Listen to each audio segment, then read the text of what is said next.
You did stuff with dive bomb? You did? Need anything else from me? I'll just sit here. That's what I'm going to do.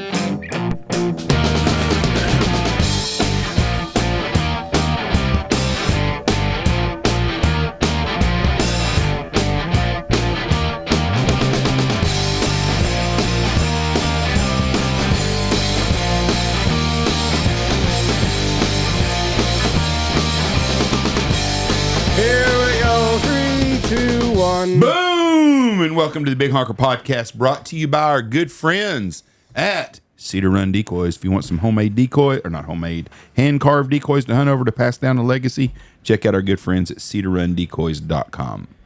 I am Jeff Stanfield with the world-famous cauliflower deer, Andy Shaver. That's right. It's coming in nicely. Nice, fresh.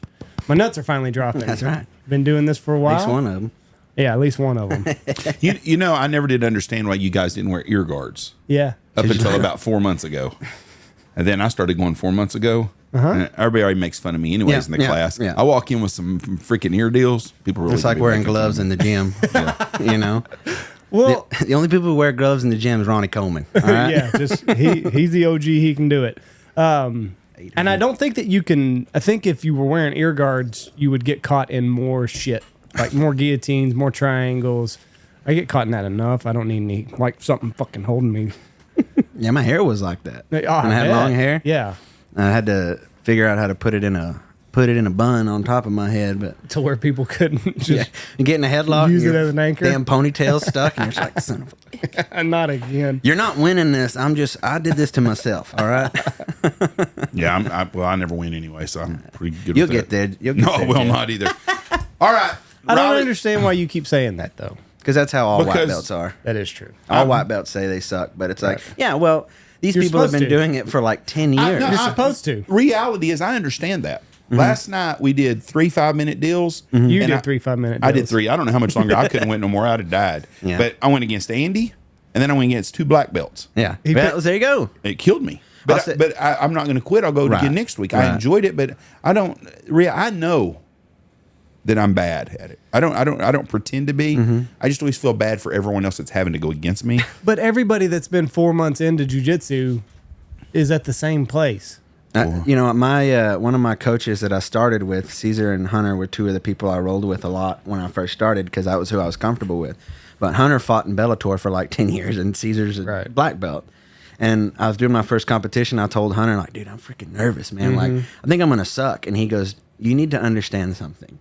The only people you've been going against are me and like Caesar and purple belts, because that was pretty much all that we had. He goes, everybody you've been going against has been doing this longer than you. When you get in this competition, they're not going to have been doing this as long. That being said, my absolute round, I watched this one guy step on the mat, and I mean, he is just thrashing ass. And he sits down next to me, and I was like, how long you been doing it? And he's like, only about a year. And I was like, damn. He goes, but I'm the wrestling coach at my jiu-jitsu gym. So perfect. And I've been doing it, and he's like a college wrestler. And I was like, okay, so you're a liar. You're a liar. Yeah, well, I'm a pull guard. There will be no competitions ever for me. It's just, but I do enjoy it. Anthony Bourdain did it. Good for him. He's dead. Yeah, I know that, but it's just like I mean, that's not a good example. But he was an old guy. He was an older guy when he found jiu-jitsu, and I mean, he blossomed. You will get better. Things will start to click. Like that. Like last night, I was going against a black belt, and I was trying to do a sweep, and I didn't get it. But I was like, am I set up where I need to be? Yeah. He's like, yeah. Like you've got the move. I'm not going to let you do it, but you got to the point. But he's like, you got to the point, and like. Now you didn't get now tapped. I stop you. Yeah, now you're not going to win. So, but just stuff like that. Like you'll start finding yourself in better positions, and the white belt is all about survival. Yeah. That's all it is. Well, I lived. Survive. So you survived. Survive, and I've seen like blue belt is work on defense and escapes and sweeps and stuff like that. And then when you get to purple belt, that's when you start figuring out everybody else. Start figuring out offense. That's what I've started doing. And you find your rhythm. Some people are good at guard. Some people are, I play turtle a lot because I got my ass kicked a lot. So I'm real good from escaping from a back take and playing turtle. You just do what you can. Well, we have yet to find what I'm good. I'm good at driving to school. That's right. That's what I'm good at. And that's all you need. And that's the hardest part. Honestly. I mean, driving I still hate it. too. Getting off of the couch as a white belt, getting in your truck, throwing your bag in, realizing like, okay, I'm about to be everybody's punching bag. And and that honestly, like say, you're stepping on the mat, and to step on the mat and go, I am literally going to go get my ass kicked for an hour. Mm-hmm. And then you get that one guy though, you get that one other white belt, and you catch like a key lock out of nowhere, and it's like the problem is in our group. We don't have any of those. You got a lot of huge guys in that group. Yeah, you will though. And you just gotta keep going. And I just when I leave, I tell Michelle every time, listen, I'm leaving here kind of a man. When I come home, I just hope I can walk in kind of the same way. Then we'll be good. Just remember, if one man can hold you down, two men can fuck you. That's right. That's exactly right. That's what they told me. Yep. Okay, Riley, when's your election? November. So the Democratic primary is March 2026, March 3rd, and then the general election is November 2026. So it's midterm elections is when yours up. Yeah. Who's running against you as a Democrat? Nobody. So you don't have nobody running against, because I'm assuming that seat has been Republican forever. Yeah, it's been Republican for about 15 years. Okay, now I'm going to ask you this because I've known you a long time. Well, hold on, but they'll have a regular election though, won't they? Yes. Yes, so they'll have two. So just to get basically the nominees. So like he'll be he's the incumbent, so he'll be the nominee for the Republicans. Is that a B? It is. Yeah. But it's a freaking bee. He ain't gonna hurt you. but he are you allergic to bees? No, he's full of shit. But then I'll be the only like person that needs to be like nominated, but nobody's running as a Democrat yet. So is it signed up too late now for anybody to jump in? Filing period ends in November, so we're probably 3 weeks away from filing period. So it's probably pretty much gonna be you and whoever you're running against. Yeah. Okay. My question is, I've known you a long time. Why'd you choose the Democratic Party? Because it was empty. Well, no, but you can run as a Republican. I don't have. I just talked to an old Republican in Lubbock the other day, and we got to talking about this. And to be honest, the Republican Party in Texas lately, and most of my life, has just been getting more and more, in my opinion, sycophantic and radicalized. I'll use a recent event. Like, I don't know. As a lifelong Texan, it makes me uncomfortable that our governor is excited about sending Texas troops into another U.S. city. Whatever your opinion on that, okay, but like that is not cool. Who pays them troops? I would imagine either we do or we do out of federal funds. The Texas Guard, I believe they get paid by the Texas state. But National Guard. I guess that's what they call it. They refer to them as the Texas Guard. It's a national deal. That's why Trump can request them. The way I've seen it reported is it's a Texas. I do not know that, so that's my point. I can't tell you. But that's just or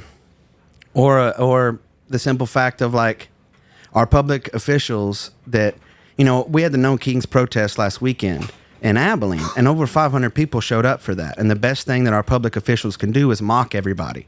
But that's like, your constituents aren't just wearing red hats; they're also wearing blue shirts. And if somebody like I'll name drop him, if somebody like Sid Miller feels it's okay to constantly mock his own constituents who are obviously upset, that's a bad public servant to me, because whether you agree with why they're upset, those are the people you're supposed to represent, and you're supposed to represent them in a professional manner. And if they're upset, the least you can do is try to figure out why it is. Like, maybe it's because we're buying beef from Argentina and we gave $40 billion to them. We've been buying beef from Argentina from 1978. I mean, that's fine. Okay, but it's still going to drop beef prices for ranchers in Texas. I think they're more worried about beef prices for the consumer. But that's here or there, because we're going to have a cattle guy next week, and we can talk about the insights and outs of that. Who's that? A guy that's a local rancher out here. I don't want to say no names because he's looking into all of this, but he's going to come on. It's one of our big guy that we lease. I train a couple of guys who own cattle and ranchers, and one of my clients, his brother owns cattle, and his brother is a small time rancher, and he's seeing it. He's going, this is going to knock down our prices. We're already struggling. They're struggling, but beef prices are at all time high. Yeah.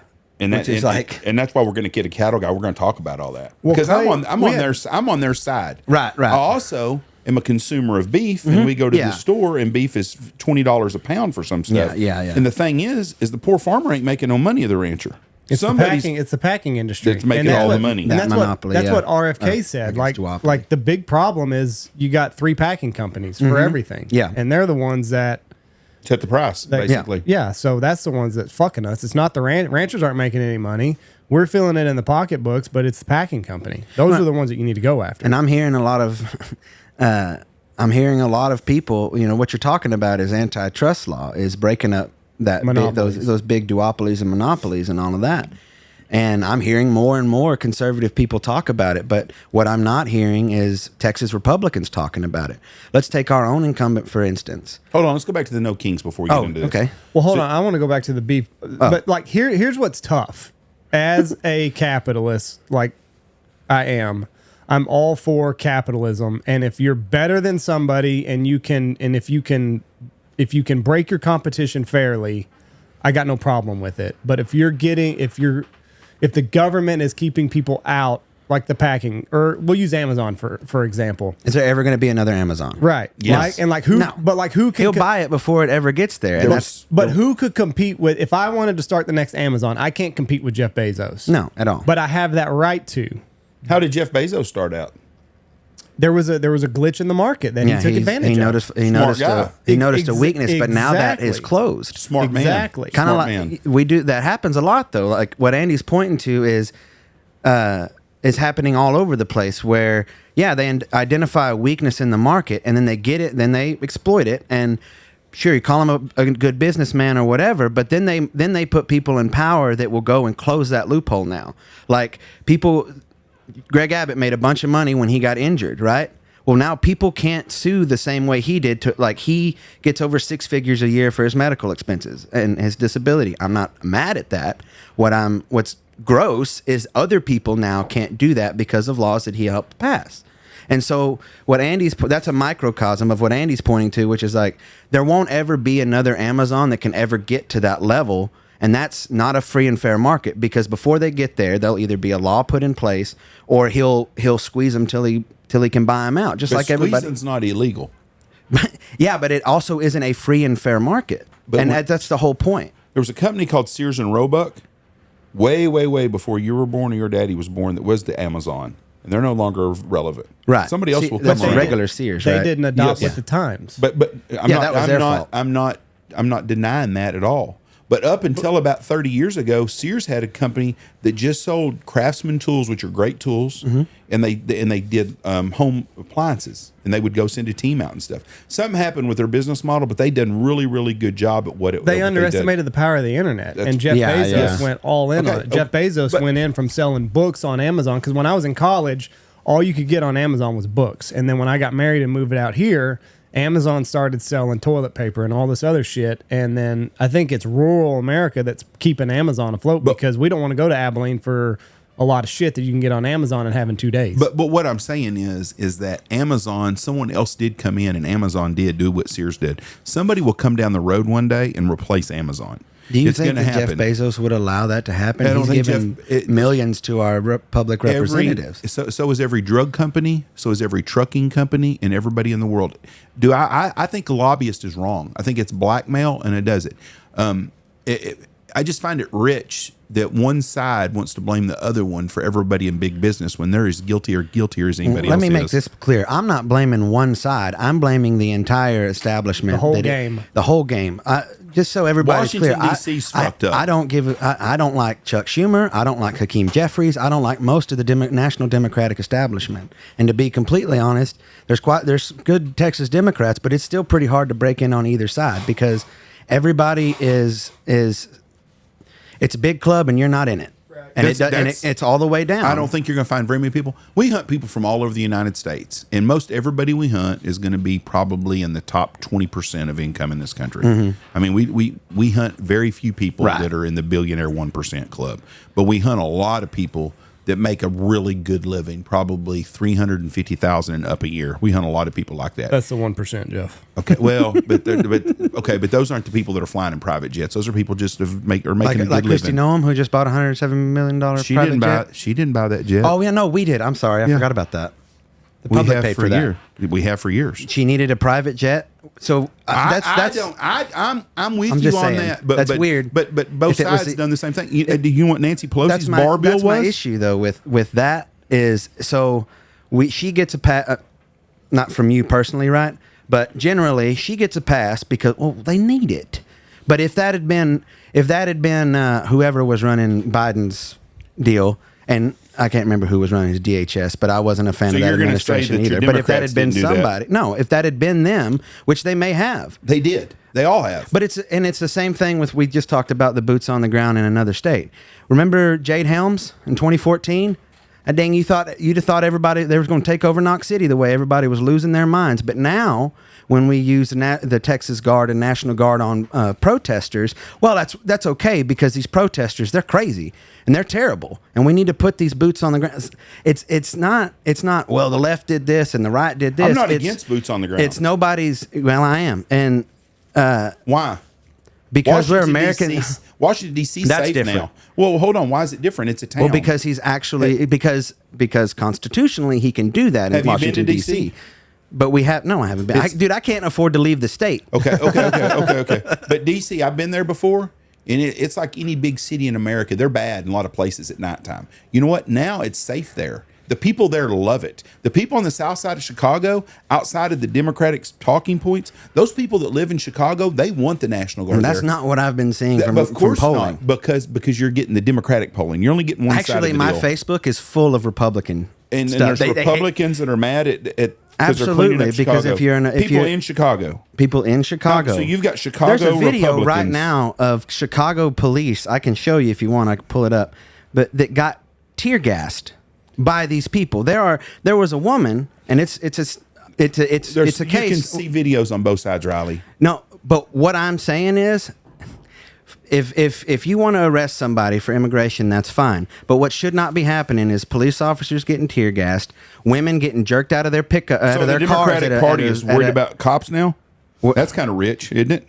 I mean, dude? I am worried about an authoritarian takeover of our state. By who? By our proto-tyrant governor. Oh, good God. I mean, okay, so let's flip the script then. Imagine this for a second. Imagine this. We have a protest in Knox City, and let's say 200 people turn out, right?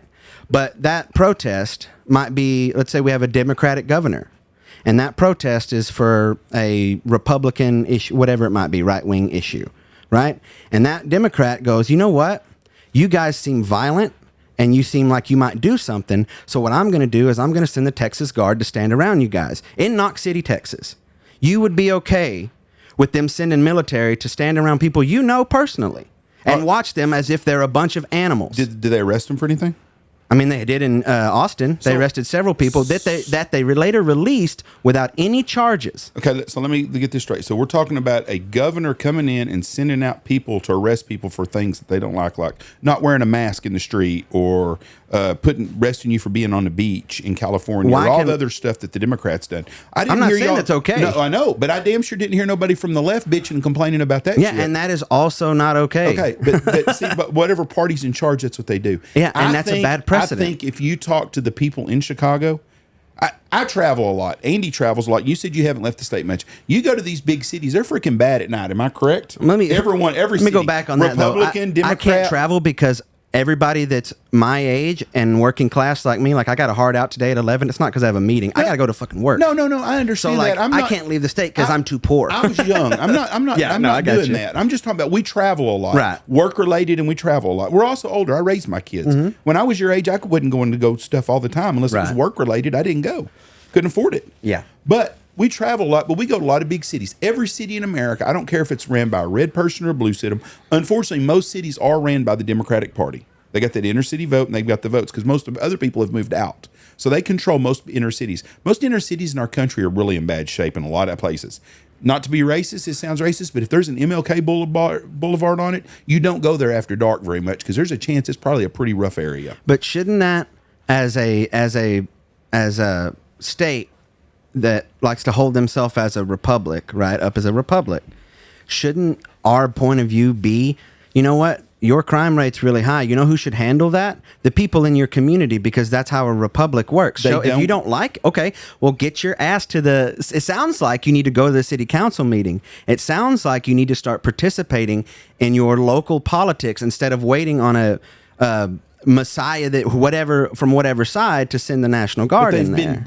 It demonized starting with Barack Obama, anti-cop shit, and it's just gotten worse and worse and worse. City of Dallas probably, if you looked up statistics, is 800 police officers short right now. They can't hire cops. They're paying big money and they can't get people to it because the left and the media portrays them as these evil people. The worst job in America right now is a black police officer in a black neighborhood. That's not even a fair what do you assumption. mean? You're saying that the left is demonizing people. They are anti-cop. Did you not hear defund the cops? Defund the cops. Cashless and bail. That's all the left side. Rational people didn't agree with the idea of taking money away from the cops. The people like me, what rational people? Like me, who were Tim like, Walz, you know what we need? Running for vice president that did that in Minnesota. Yeah, that's in Minnesota. We're talking about here. But here's the thing: you're pointing to people that I also aren't aligning myself with. But you're a Democrat, and that's the stuff I'm running as a Democrat because they're the only one. Because right now, the trifecta Republicans are doing the same thing that you're bitching about the Democrats did before. I wouldn't be okay with it if a Democrat did it because the precedent matters. And when you set a precedent, it doesn't matter who it is. They can now use it. So let's say the midterms flip and it's a Democratic president. Well, now there's a precedent, and not only a precedent, but there is a policy in place where they can now persecute the people that went after them, and that is not okay. But we went through that for 12 of the last 16 years with Obama and Biden. Why am I supposed to, like, you keep saying this as if I'm supposed to be okay with that? I'm not okay with it either. But I don't understand why anybody's a Democrat right now. They're anti-American now. First of all, we're going to go back to bullshit. No, don't say it. That's bullshit. No, it is. They're not anti-American.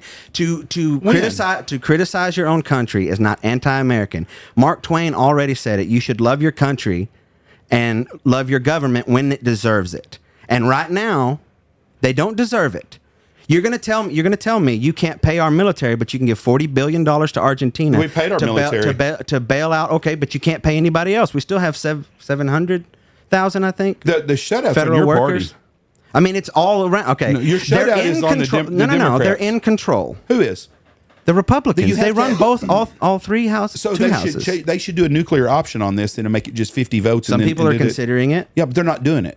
That's good. Because if we do that, whenever your next Supreme Court justice died, then we'd have 51 people. We could have all 7 people. Why don't we just why don't we just put $40 billion into funding healthcare and then we open up the government instead of giving it to Argentina? Okay.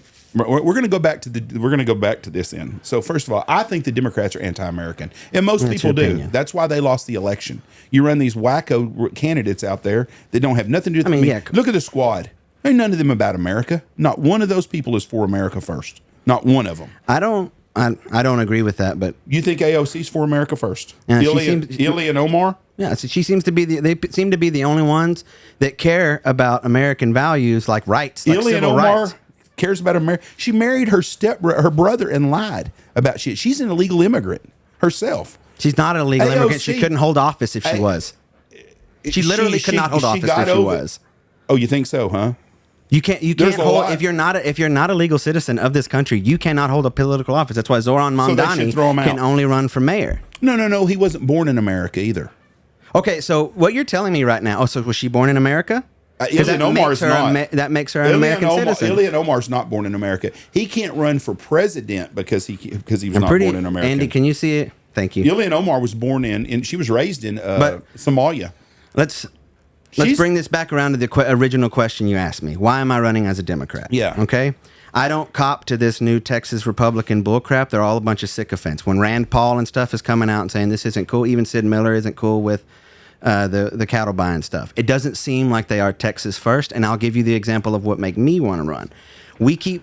Our state officials keep crafting policies that are completely counter to like their entire point, right? Like our incumbent runs a mostly rural district, right? His entire career has been built on water conservation. Yet it's crickets when we talked about the data centers coming in. Now, you can feel how you want to feel about the tax revenue. That's great. My opinion is I can't drink dollars and I can't water my crops with tax revenue. So maybe it's time that we kind of think a little bit more down the road, because if conservatively, now there's a lot of it's hard to do a lot of research on this because it's kind of new, but from what I've been able to gather, right, in our area, in our district alone, we're supposed to have about 12 gigawatts of power going to those data centers, right? On a conservative number, which is the closed loop system they keep talking about, it's roughly 50 gallons of water per kilowatt. There's 1 million kilowatts and 1 gigawatt. Now stick with me here, and I've got the math here. I did it like 4 times. Thank you. To charge these up, all of them at once, right? There's going to be 12 gigs here. It would be 600 million gallons of water to charge all these up. And that's us assuming, because you can negotiate how you want to build it, right? Like they just so happen to negotiate it this way over here with a closed loop system. So hopefully the ones that are going to be in Shackelford, the ones that are going to be in Looters, that are going to be even bigger, will negotiate the same thing. But if they don't, and they just do straight pulling water, it could be 10 times that. I think every one of them is supposed to be closed loop. Right, but that's 600 million gallons of water. I was told 5 million per one, but let's say it's 600 million gallons. I'm not against you on worried about water. I think everybody that lives out here is water's a big thing. So where's our representation when that? Why is it that nobody knew about it till it got passed, and now everybody's talking? Now we got something to say about it. Why is it that I've heard crickets from the guy who made a career on water conservation, and people are coming in to take water? I'm not. I know, but I'm just saying, on the water, because that's why I'm running as a Democrat, because well, I don't want to be a Republican anymore. I would have. You'd have asked me 10 years ago, yeah, but that's not the Republican Party that I grew up around. That when I was a little kid, I don't think it's changed much at all. Either one. I mean, well, then I was ill-informed. Have changed a lot. Go ahead, both Andy. of them have. Andy, what do you think? I think both parties have. I think both parties are going further and further to the extremes. I don't think that there's a single party in the middle, which is why I don't subscribe to either one of them, really.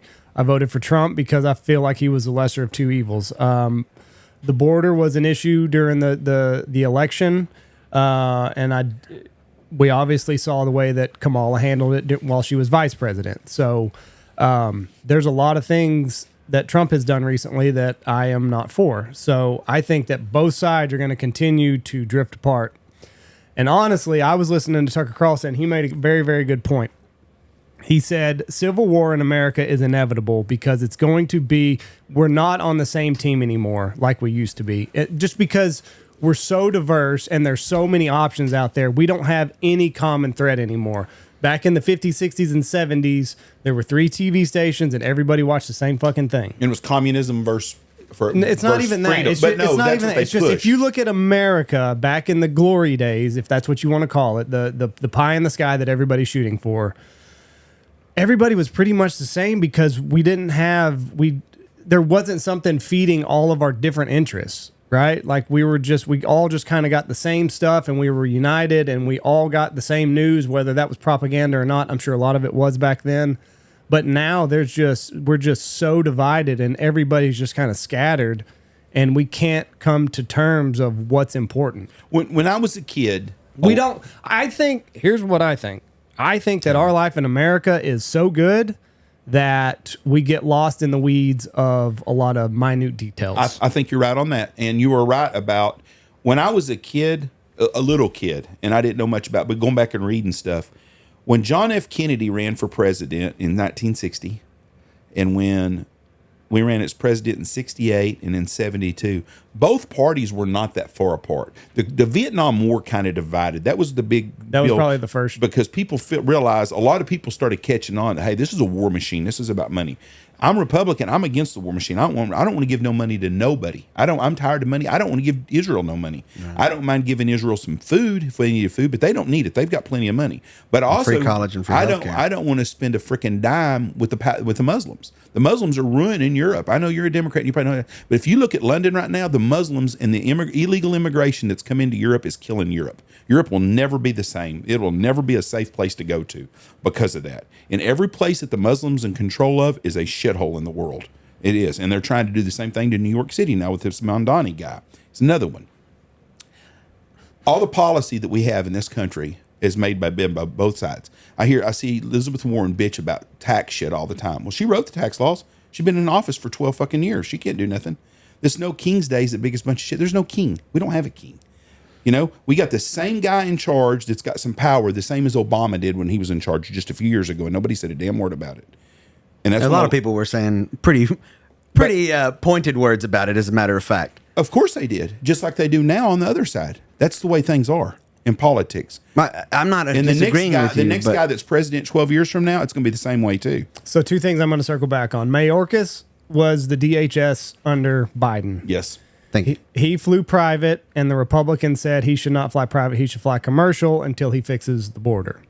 So there's that. Ilhan Omar. The border's fixed now, so she's got a free ride. Ilhan Omar, yeah, I guess, right. Ilhan Omar was born in Mogadishu. She is a naturalized citizen, and that is how she can hold office in But I knew she was so born here.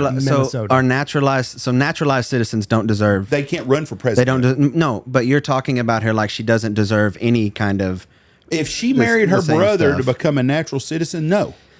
I mean, for real? For real, supposedly So, like, she did. If she, so did, where is the proof of whatever? Let's But where's say the proof? If they of that? come out that the proof that she did, you'd be okay with her being kicked out That of would office. be, then. you know, whose decision that is? That state's decision, because that's that state's representative. Well, we I don't- understand the Democrats. I don't care. The Minnesota's You know what? You ruined. know what I don't care about? States that aren't Texas, because I'm not running for national office. I'm running for a Texas state senator. But when you run as a candidate for that party, you align yourself with that party. No, I don't have to. But Why do I have to do that? But you are. Marjorie Taylor Greene is pulling away from the Republicans. Should she just shut up and fall in line?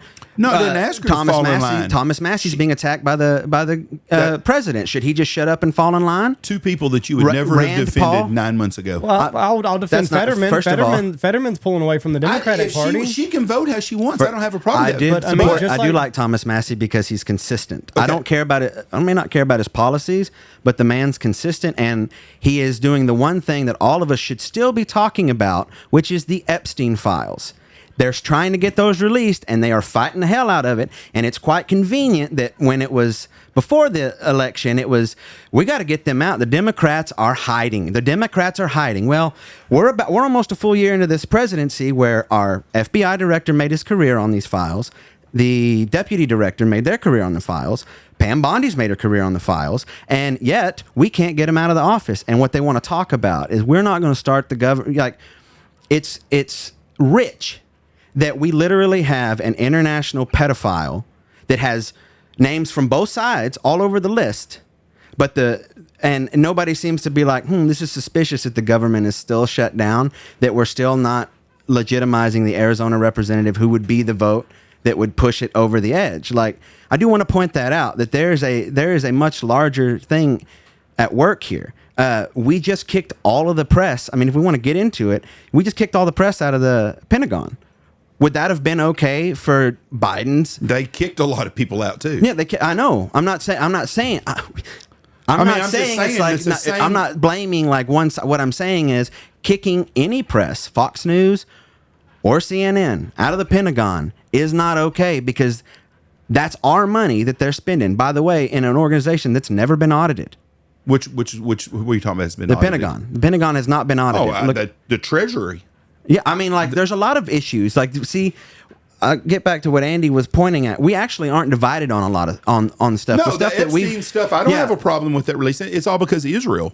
Oh, sure. Let's not sugarcoat this. That's where it's at. I'm not gonna argue with you. Israel has blackmailing both sides of the parties. Yeah, and our And our state government, by the way, gave them $45 million in 2023. And if Trump was in the Epstein files, it would have been released before 2015 when he was doing the deal with Hillary. They would have released his part, and it would have been shut him down. He's not in there. That he would have been out of there. I mean, so it's not a Trump. You can buy that all you want to, but it's not. It's not a Trump deal. It's not a Trump thing. It's Israel on both sides. What's the holdup then? It's both sides. He's not in there, but it's better that he's beholden to a foreign government. Oh, I'm not taking up for that part of the deal. Okay, I think as long Israel, as you're not. No, I think Israel is a bad player in everything. But I like the Jewish people, but I trust the Jewish government about like I do our own CIA. And I don't. And these are the things that they don't want us to talk about, right? Like, I'll give you an example. You guys that are opposition, right? You're not opposition, but right. Y'all are the ones that are willing to have somebody like me on and talk about it, and they don't want that because I think, Andy, I'm going to have to disagree with you a little bit here. But I think that there is a class consciousness coming around to the American people where, you know what, we're arguing about things that can be decided in your community. As a republic, you can decide some of these things. You don't want a certain person going to your school, reading to those kids. You know what you can do? You can take your ass to that school board meeting and you can voice your opinion because that's your right as an American. By letting it get to the national level, you've missed a bunch of steps. You've missed every step. And now you want whatever, a prototype, whatever, whoever you want to call them, right? Either you call him a good president or a bad president. You want them to make your decisions when your job as a citizen is to show up to city council meetings. And this is me learning this. Like, you know, I gave you a compliment the last show, but this is because of you, Jeff. When we were going to that casino, and I give you all the credit for this, honestly, because you got on my ass. To a casino. You took me to my first time to go to the casino, won $600. went back a second time, lost all of it. And I was like, you know what, gambling's not for me. But we were driving, and you said, I think I just turned 18, and you were like, are you gonna vote this year? And I said, voting doesn't matter, it doesn't make a difference. And you jumped all over my ass about it. Like, you need to show up. And you said, specifically, that's that bullshit that's wrong with your generation. And I was like, at the time, you know, I'm 18. I'm like, piss on Jeff. You don't know shit. But you pay attention to the voting records in these states. The primary that the incumbent I ran against, roughly 12 to 14% of his entire district voted in that. Well, of course, it's going to remain the same because nobody's participating. And then they continue to wheel and deal while nobody pays attention. And then the only thing that we're going to argue about is the national shit that we don't have any control over. Right. But if you're not voting until the national election, yeah, your vote doesn't matter because it turns out that you can't grow a tree from the top down. It starts at the bottom. It starts in your city. Oh, all the elections like an off cycle year like this year. Mm-hmm. Nobody ever, you know, when Trump came out last time, there was more votes because of his last two because he's such a polarizing figure. Yeah. On both and sides. It always happens. Yes. So it brings out a lot of people. Yeah, for so sure. people would vote. Yes. Well, when you have an off election cycle, like this next Senate deal in Texas is going to come up and it's going to be, I hope. We have a constitutional election next month that I'd like to talk about. Right. But Cornyn's going to run against, there's three, I think there's two Democrats in the primary right now. And he might lose to Tallarico.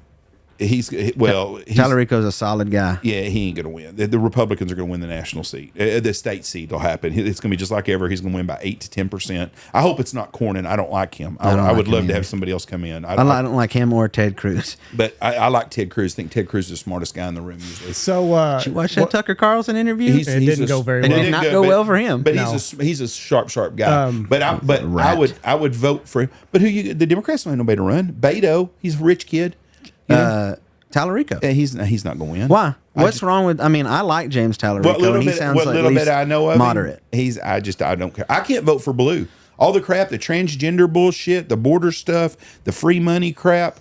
That's all national propaganda. But no, it's not national propaganda. It is because we don't have that. It's not propaganda. That's the true shit on how they did it. The fucking border down here was a sieve the last 4 years, and it's cleaned up now. All this shit we're dealing with in these big cities, we wouldn't have ICE in here if Biden and them would have done their job.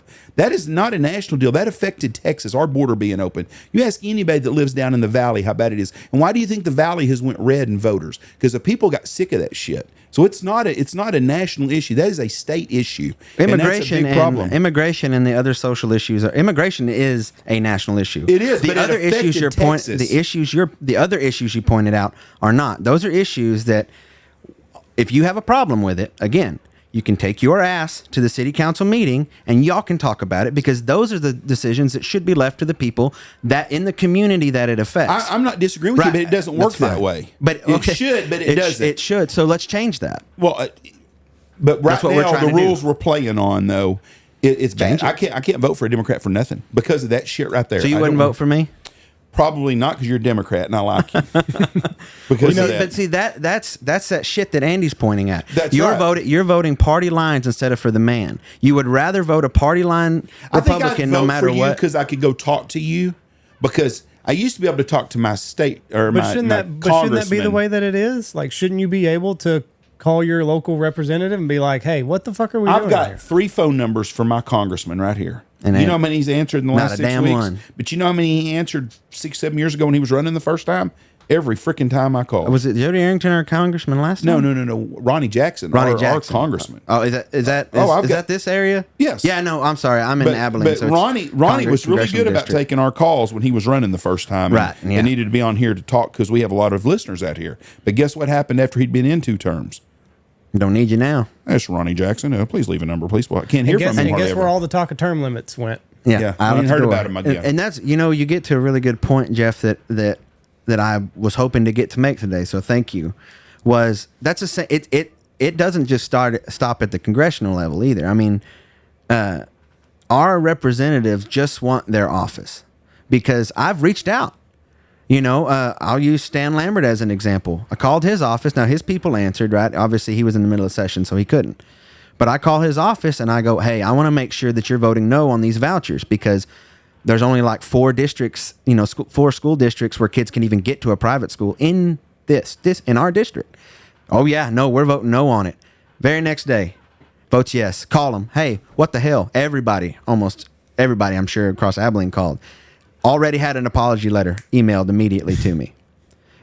I'm sorry, basically. They knew that before. Yeah, they knew, exactly. And or for instance, reaching out to local representatives when I heard about all this data center stuff. As a concerned citizen that also grew up a rural kid, water's the first thing I thought of. I was in Abilene when we had to shut down and like 16 people died or whatever. There was quite a few people died during that big freeze throughout Texas.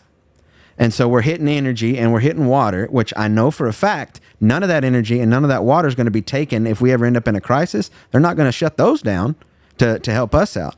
So I reach out to a local representative.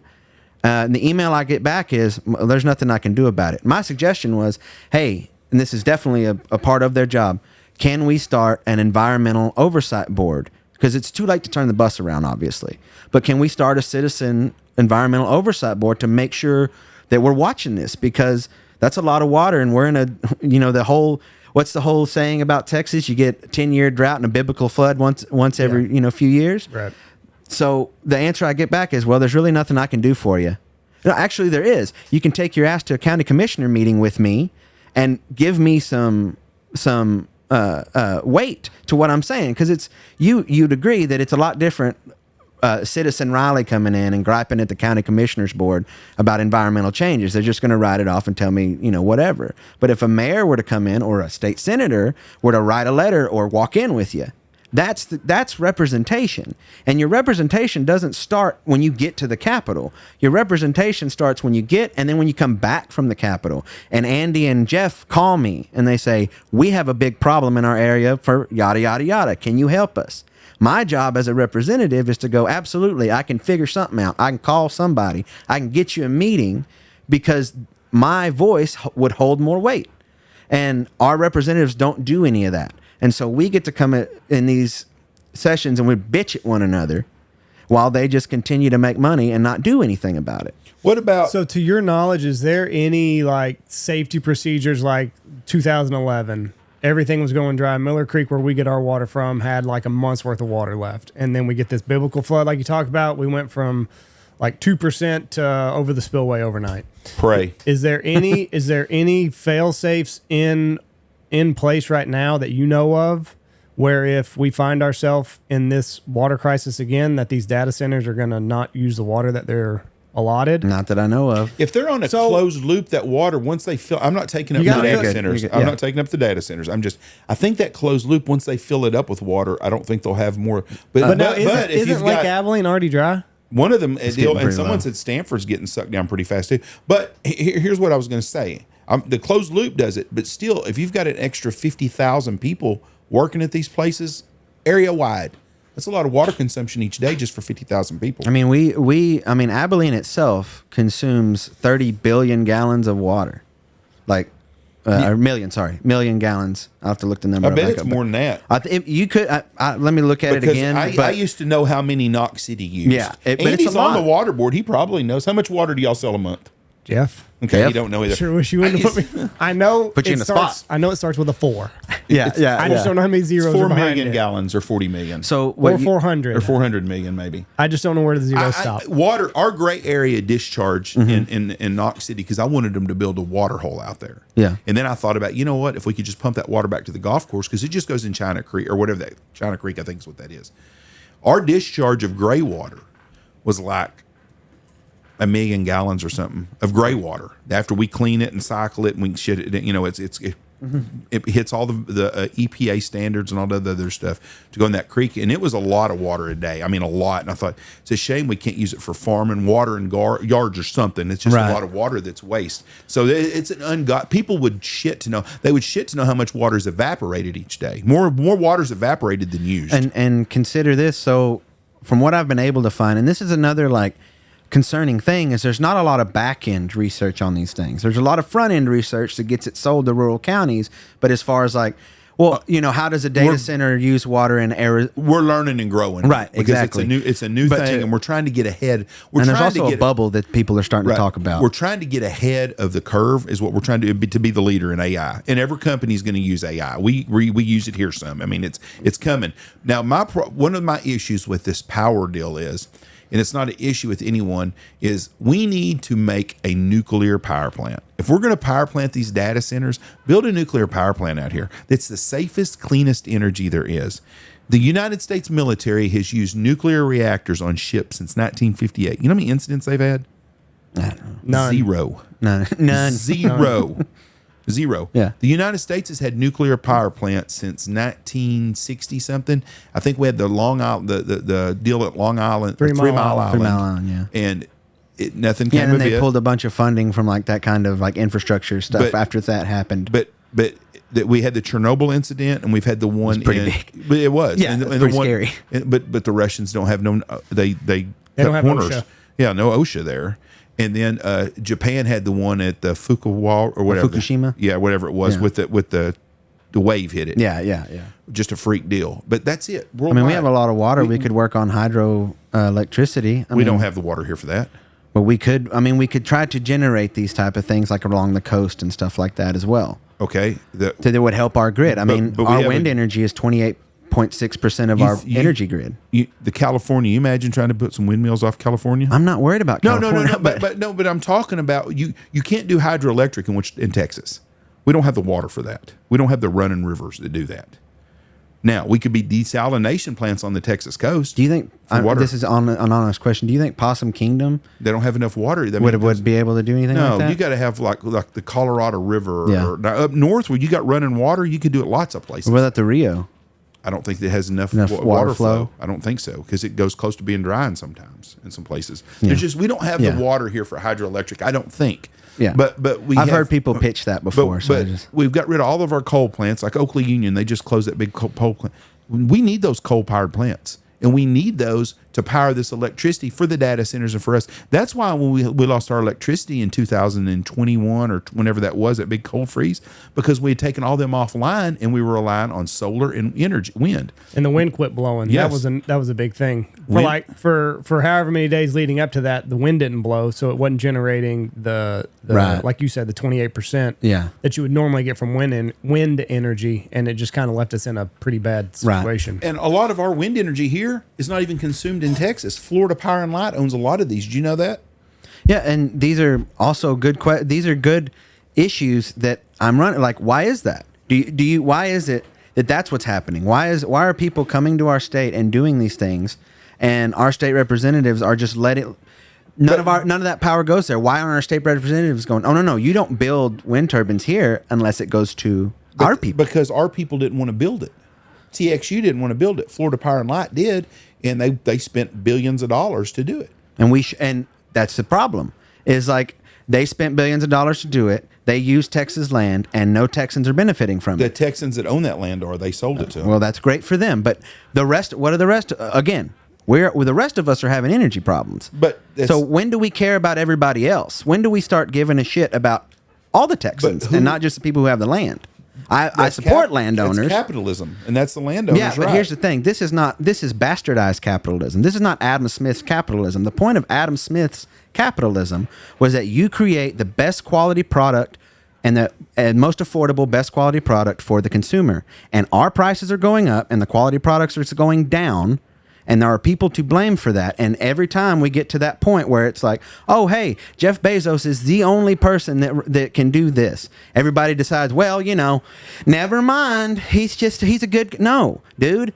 They control entire percentages of our nation's employment. But they have a responsibility to the public. I'm sorry to tell people this, but if a guy who makes $125,000 or $150,000 has to pay 28% in his taxes, I don't think that these people that make billions should get off for that. And these corporations that come to our state and want to use our resources, want to take private land, want to cut apart. They're not taking private land. Whatever. They want to buy private land. Whatever. That's fine. That's my point, is that we require nothing of these people who require all of our resources. We ask nothing of them. And that is horseshit. What are you getting at on this? Because those people that they're getting a check for their windmills.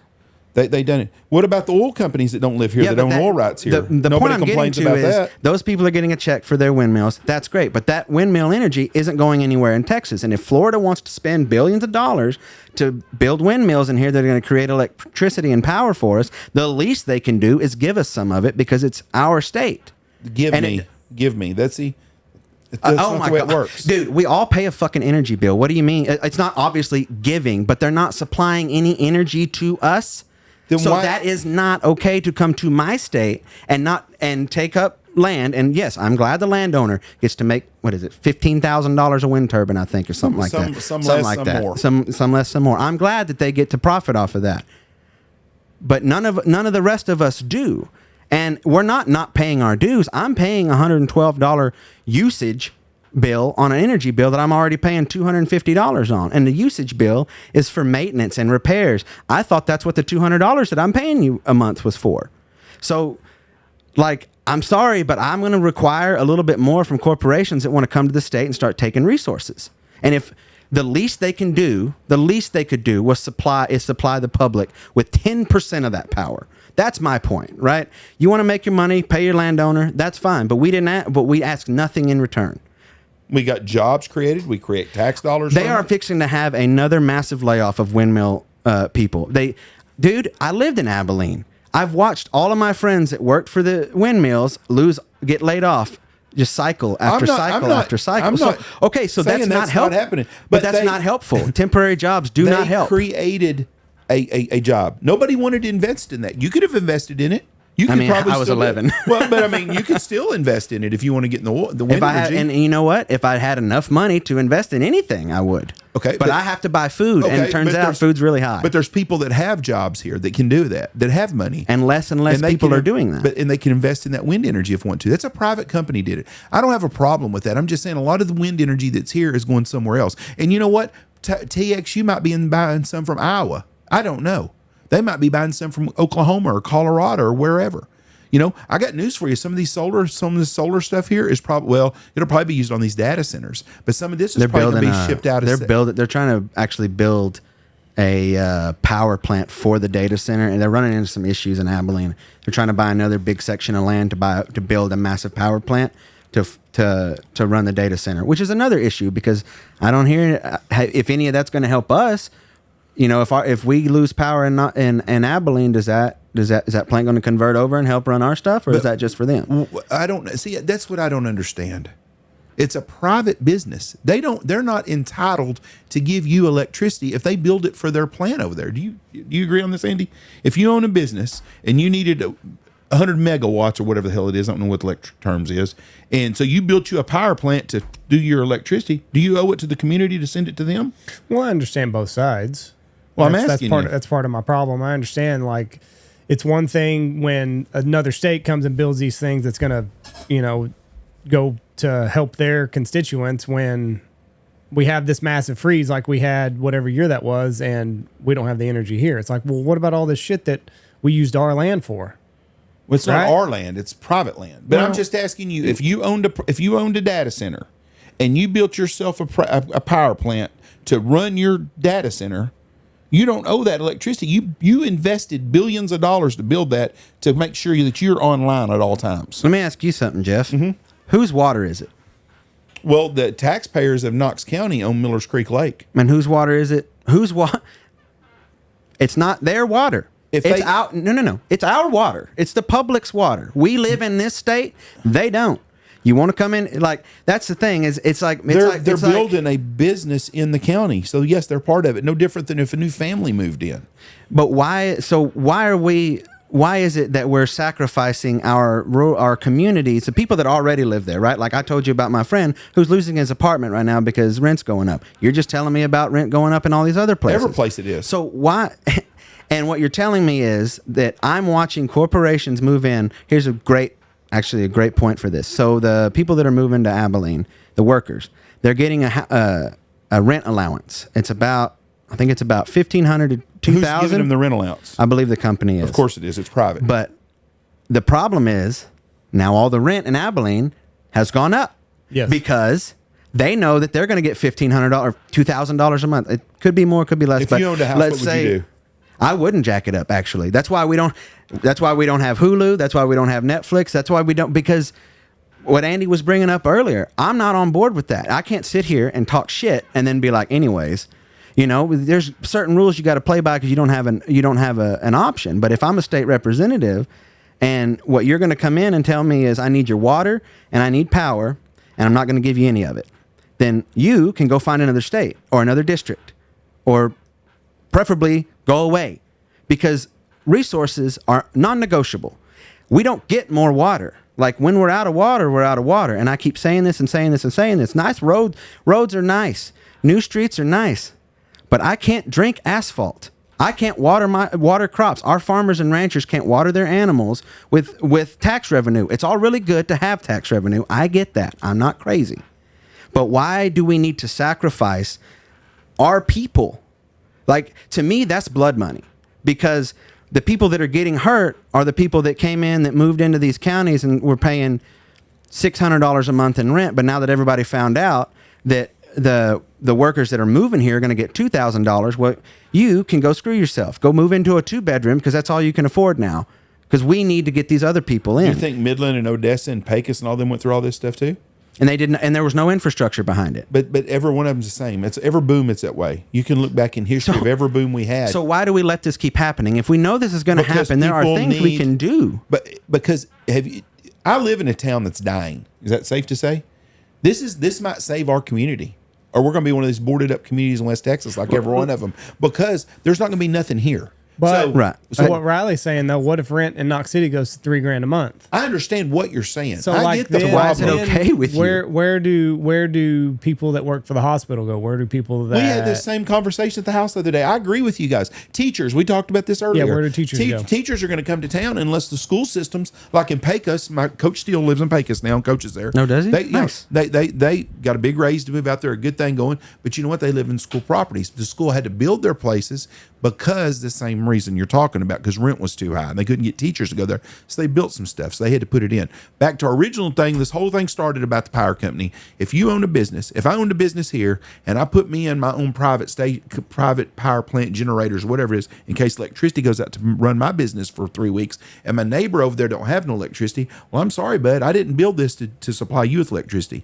Now, as a neighbor, I would probably help, and I'm using that as a bad example but I'm not going to go put all my electricity to run Knox City. I can't do that. I built that to keep my business online. That's a separate deal. So that private company, if they build themselves a private power plant to just provide power for their places, I understand that. Now, they can do it through solar. They can do it through nuclear. I think there's fixing to be some little nuclear power plants. Talking about it. That's what I've been told. I've heard Haskell's going to get one of the little nuclear power plants. I think that's a really good idea. Mm-hmm. So, anyways, the rent thing. I agree with you on the rent, the premises of the rent. I also know, as someone that I don't own any rent houses, but if I own 10 rent houses and my contracts come out at the end of the year, it would be hard for me to kick people out because I got a pretty good heart and I'd feel sorry for those people. But also, if I own 10 rent houses, I'd been beat to death on rent by 3 or 4 people that are going to pay their rent and they leave and they tear shit up and I don't get much out of them. And I'm like, you know what? Acme Energy Company is going to pay me $3,000 a month. I'm going to get $30,000 a month every deal. They're going to sign a contract with me. If anything's tore up, they're going to pay for it. That's what I'm doing. Right. And I understand that. And like I said, we're getting into the rent game here in Knox City. So like part of me is like, do we go down this rabbit? Do we go down this road and get this fucking note off of our back? Or do we do what's best for the community and leave it affordable? And I'm putting the cart before the horse because I don't even know if anybody would want to rent the house that works for these data centers or whatever these they're going to want to. These projects are. But I also don't want the government coming in and telling me that I can only charge $900 a month because that's what's best for the community. Maybe this is for you, maybe it's not. But this is a thought that I've had because I know a bunch of people that own property and like everybody in Abilene's a damn realtor. Yeah.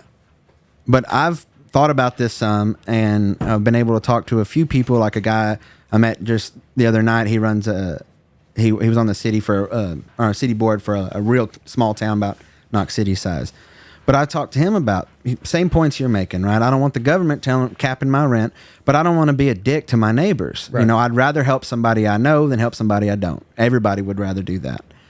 One thought that I've had is like, see, what we do or what our legislature does is they ignore people like you who think like you do, who say, I really want to help the people in my community though. And instead of incentivizing you to do that, like, and this is off the top of my head, let's say you build that rent house and you would like to charge $1,500 a month. There could be a program, or you would like to charge an affordable rate. There could be a program for you to be able to benefit from being altruistic to your local people, but we don't do that. Right. We incentivize a predatory system of people that have, of the wealthy, right? You don't get a tax break if you build a really nice house. Hell, maybe you build that house and you put a patio on it, you pave the driveway, you fix the garage, hell, you whatever. And then you say, and I'm going to charge an affordable rate because this is Knox City, Texas. Right. Right? The government goes, good for you, Andy. Give me that money. Sure. And now that you've increased your property value, go ahead and give me more money. Right. Instead of the state going, hey, that's a solid guy right there that's trying to help his local community. We should incentivize that. We should incentivize that more. And rural hospitals. Our state legislature gives zero money to rural hospitals. Knox City's like millions of dollars in debt because of Medicaid, right? Because most people in the area probably don't have health insurance. And so when you go in because you have a runny nose, you go to the emergency room, you can't pay for it. So they pass that cost on to people with insurance, which is why you're paying $1,500 for a doctor's visit or whatever it is. But our state legislature does nothing to fix any of that. My headphones keep falling off. Messing up my hair, Jeff. Messing up your hairdo. But why not? I'm talking about bringing jobs. I'm interested in bringing long-term jobs. One of the last bastions of long-term careers in these rural areas are the rural hospitals.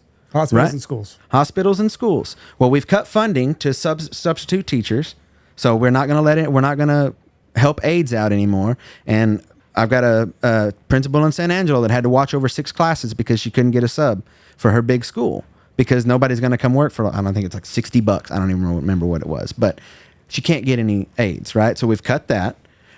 Teachers are still putting Amazon wish lists up because why? Well, because this big addition to the budget was nothing. When you adjust it for inflation, it's about $1 billion up. But we gave $1 billion to private schools, so we didn't do anything, and that's why you still see teachers putting Amazon wish lists up for resources. Oh, we're Republicans. I don't like the way the Republicans handle education, but everything you're talking about, you need to have private businesses to be able to have. You don't have to have private businesses. You want private businesses. If you don't have want private the state businesses, to start taking care of its people. If you don't have private businesses, you don't have a community. Okay, but let's say it's a private business.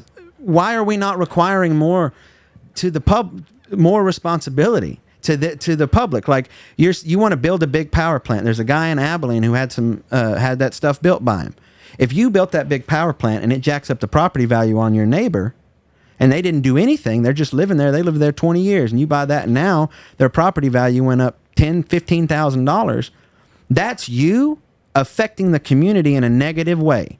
That is. So it's not. So you're not supposed to do stuff on your property. No, what I'm saying is If his property value goes up, he can sell it. You're not buying private property to lease it for hunting or to run cattle on. You're buying private property that is going to, just on a very minuscule level, cause a massive noise issue, which people, whether you care about it or not, people in rural places do have a problem with it. What about the guy who lives in Frisco, Texas, that has 100 acres and now his land's worth about $50 million and it was something worth $30,000 before? He's going to have a hell of a time selling it, and he's going to have a hell of a time paying them taxes. He ain't going to have a hell of a time selling that son bitch. It's hard to buy, dude. Most of 90% of the landowners in Texas are over 45, almost, and a lot of them are even older than that.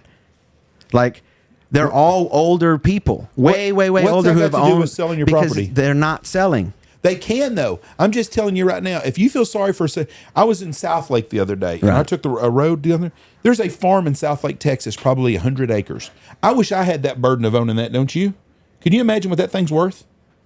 Because the property all around it's went up. That property's worth gold. They can sell it by the square foot for what he paid for it by an acre 40 years ago, probably. Right. But he's got revenue coming from that land. No, he doesn't. It's just a farm. It's farmland. It's what the hell's he farming then? He's got a farm going, has some cattle on it and shit. Well, you don't think he doesn't sell them? He's making a living. I'm not saying that, and he's not paying taxes everyone else does, because he's getting an ag tax on it. But what I'm saying is that guy probably has sold a section of land before and just does it because that's what he likes. But if not, if he's just a hard-headed guy that don't want to sell, well, I got news for him. When him and grandma are in the ground, grandkids are selling that shit for a buku of money. Would you be pissed off if somebody, you got all this, yes, right? If I would be. Yes, I would be. But you can't do nothing about it. And I don't want to build an oil well across the road from either. But let's just imagine for a minute somebody does that, and it gets to a point where you can't run this business anymore, right? Well, that person just killed a major piece of revenue for this community. You guys bring money. You told me. You guys bring money in here and turn local dollars over 7 times over, right? Well, if you can't afford to run this anymore, was it really this local business, these two guys who are lifelong local business owners, get squeezed out and they got to go do something else because they can't afford to do it? Sure, maybe you can sell it and you make a buku amount of money. But I'm betting you love this business enough that you would like to try to keep it and possibly even give it to Andy, right? I mean, can we agree on that? Yeah, but if some guy I wouldn't want someone, let's say someone puts a solar farm right next to me. I wouldn't like that, but that's life. That's the way it goes. And as a community of people, I would rather protect my local people and say, look, if you're going to build this power plant here, that's fine. But we're going to require some stuff of you, because when you do that, it is going to affect the people that already live here. And that's who I care about. I don't care about somebody coming from Washington and moving into Texas and he gets a great deal. That's really great. But now my people are suffering, and that's who I'm elected to represent. I'm not elected to represent Lancium, Oracle, or Palantir or a private company. But you're not representing the people that are going to work for that company. See, you're picking and choosing who you. No, they're because those people are temporary workers that come in, you're and then they leave. Somebody full time that's going to move in too, but you're not representing them. And you're cherry picking who you're going to. If they buy a house in that, all you have to do is make businesses. Riley. All you have to do is make. Look, all right. Who's going to pay for all this shit? It's like this. Well, we can. We had a surplus.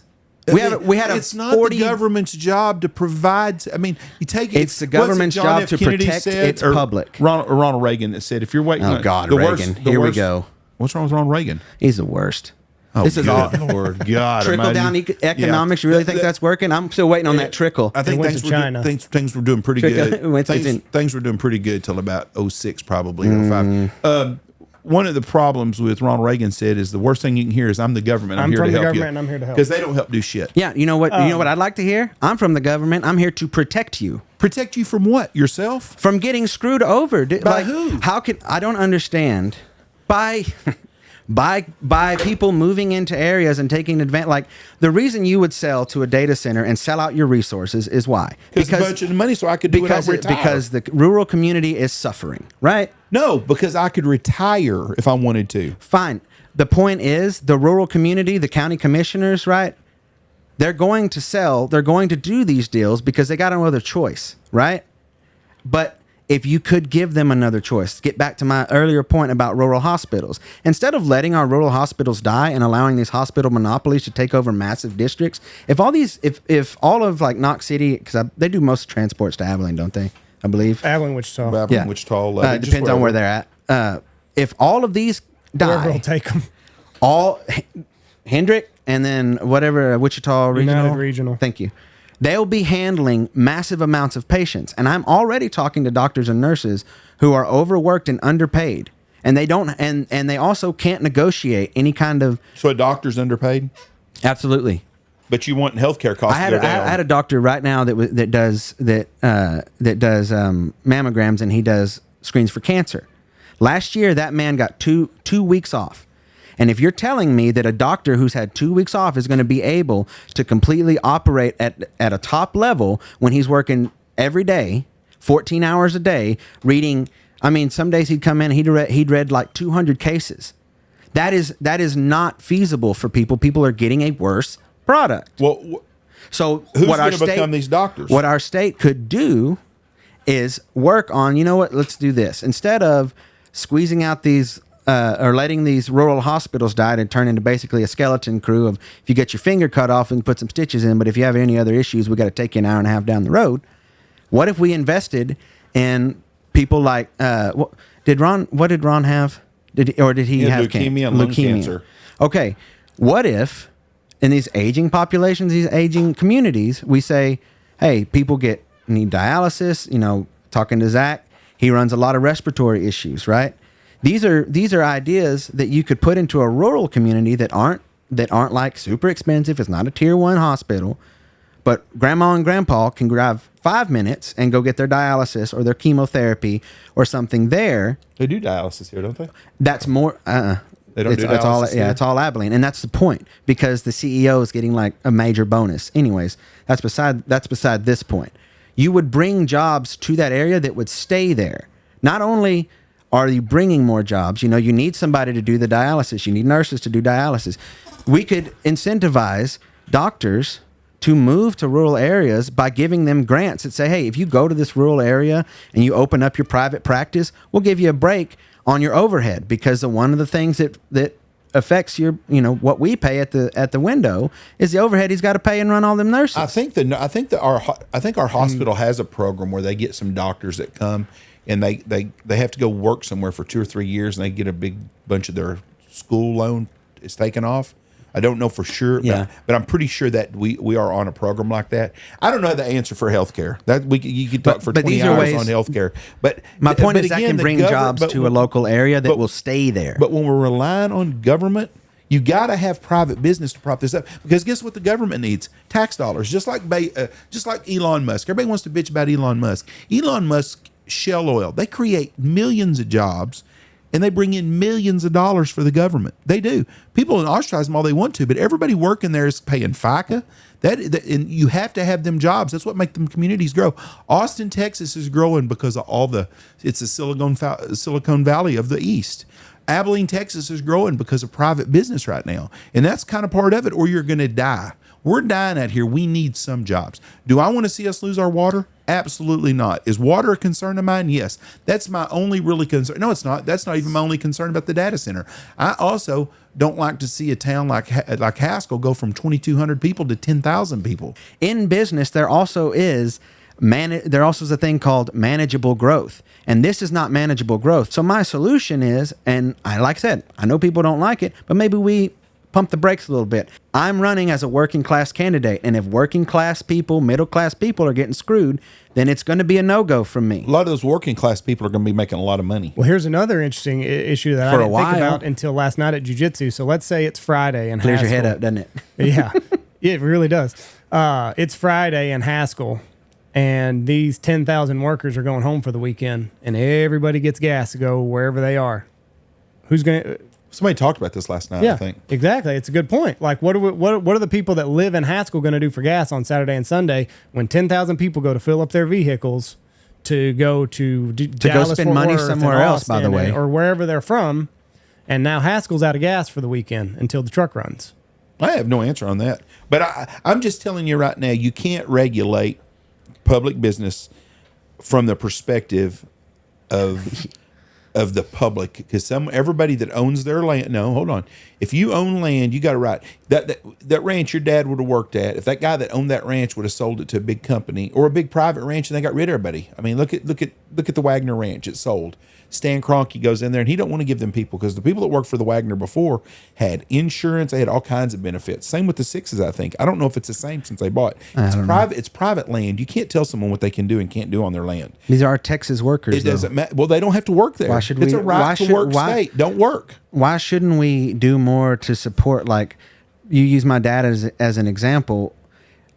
Everybody loves to hold up the cowboy as the mascot of this state, but we do jack shit for him. What do we? But what? That's why can't the state say, you know what? Like, people are in fact suffering, and what you're telling me is the last thing you can do is require more from people who are a part of causing the suffering, and not private landowners, but that people are coming into the state. Now, if somebody wants to buy that ranch, nobody's giving them this land. They've sold the land. Listen, if somebody's buying that land, right, off of a landowner, he wants to sell. I'm not telling you that landowner can't sell to them. Absolutely, he can sell to them. What I'm saying is, as a state, there are going to be some guardrails set up, because we've seen enough of it, right? We saw people get laid off. They're doing it again. We saw people get laid off with the windmill stuff. We're going to see people get laid off with the data center stuff. We're going to see a lot of jobs like coming into these areas, and as a state, you don't have to tell them you can't do this, but what you can do is say you can't do this much, right? Like, sure, a county wants to give a tax abatement, that's up to them. But the state can go, hey, because it affects people so drastically, like the collective, like Andy and them, you can't do this much because it hurts everybody. And our job is not to increase the stock price. I'm sorry to tell you, my job wouldn't be to increase Palantir and Lancium stock price. I'm not supposed to care about that. I am a public servant, not a private. So my concern is the public at large, not one billionaire stock price who doesn't live here. And if it's going to affect people that negatively, then I need to have an answer to that. And my answer to that is to care about the workers in that community. And if it's a slow build, it's a slow build. But at least those local dollars are turning over in that community by people in that community. I care more about you and Andy than I do about any of those billionaires. Okay. I want you guys to continue to turn dollars over here. I want Andy, if you were to hand it over to him, to say, hey, you know what, Jeff? You run a hell of a business. This is how long you've been running it? 30 years now?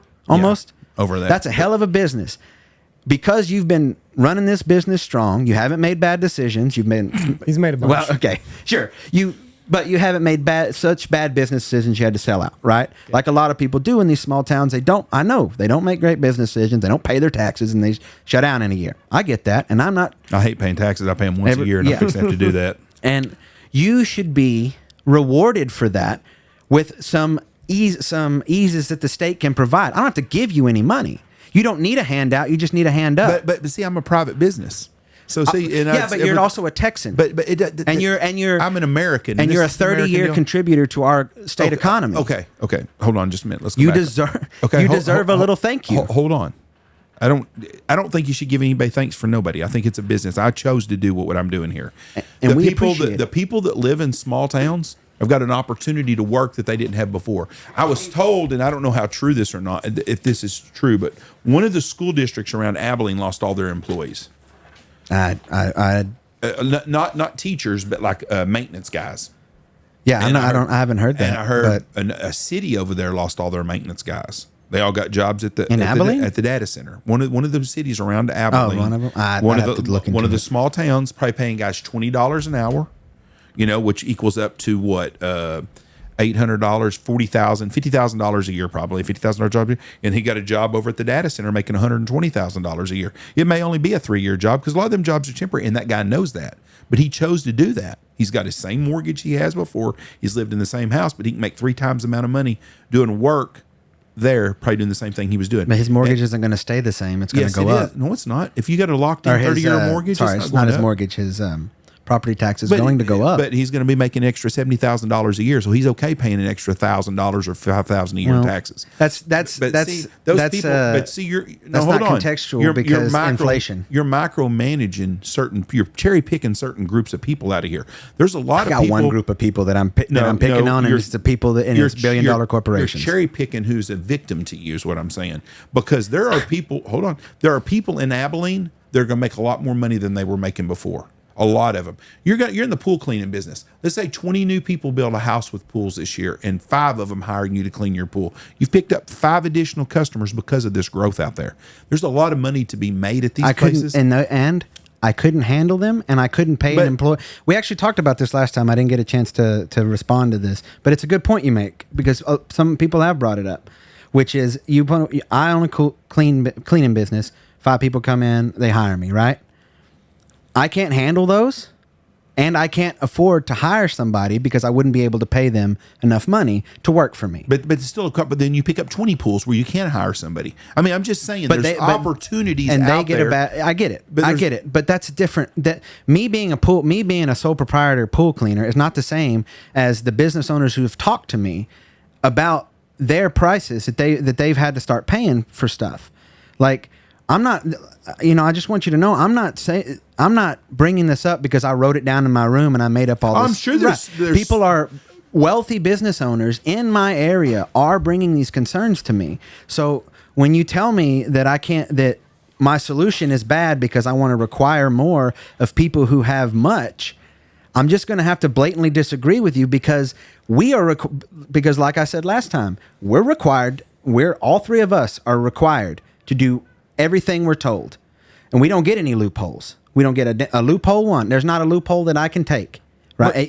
And these people can, because they can honestly, they can afford $1 million lawyers and tax lawyers who can get through it. And my point is, I don't think that you got to bring them in here and cap rents and do all of this like wild stuff that national people talk about. I think that you can just come in and say, look, these are the issues that my state faces on a regular basis.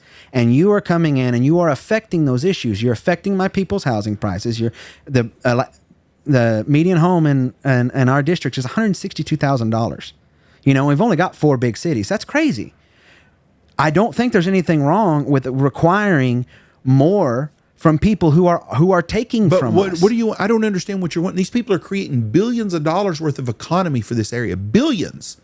And if someone out there for this area, yes, for this area, you said a dollar falls over 7 times. That dollar don't know if it comes from freaking. And when those 10,000 people leave Haskell, do they pay that money to Haskell, or do they pay it to Travis County, Harris County, and all the other places they come where for? they go. It doesn't matter. They're there 5 days a fucking week working. 5 days a week they're fucking working. They're buying lunches. They're buying gas. They're doing all kinds of stuff local. There's a local lady here that's got a damn taco truck that's selling 3,000 burritos a day. Well, hold on a second, because they're going to build this man camp north of Dickens, because they said that place is still going to be packed with customers. They're doing it because there's nowhere out there to feed people. But they're going to put up these man camps, and now all of a sudden they're not going to go to the local grocery store. They're going to go to this man camp that they're building for these people. But they're not going to go to the gas station. They're going to go to the shit that they put in there. They're going to have a hospital on this man camp. They're not going to the local places. They're going to still be spending money locally. They're not going to sit out there and go to the bar. They're going to do stuff. I'm just telling you right now, if Midland and Odessa had the same idea of doing shit, there wouldn't be nothing in Odessa or Midland still. It'd still be a town of 50,000 people between the two of them, and that would be it. But you got to move with the advance. People have an opportunity. I'm not saying it's all fair, and it's not. It doesn't matter what you take in the world.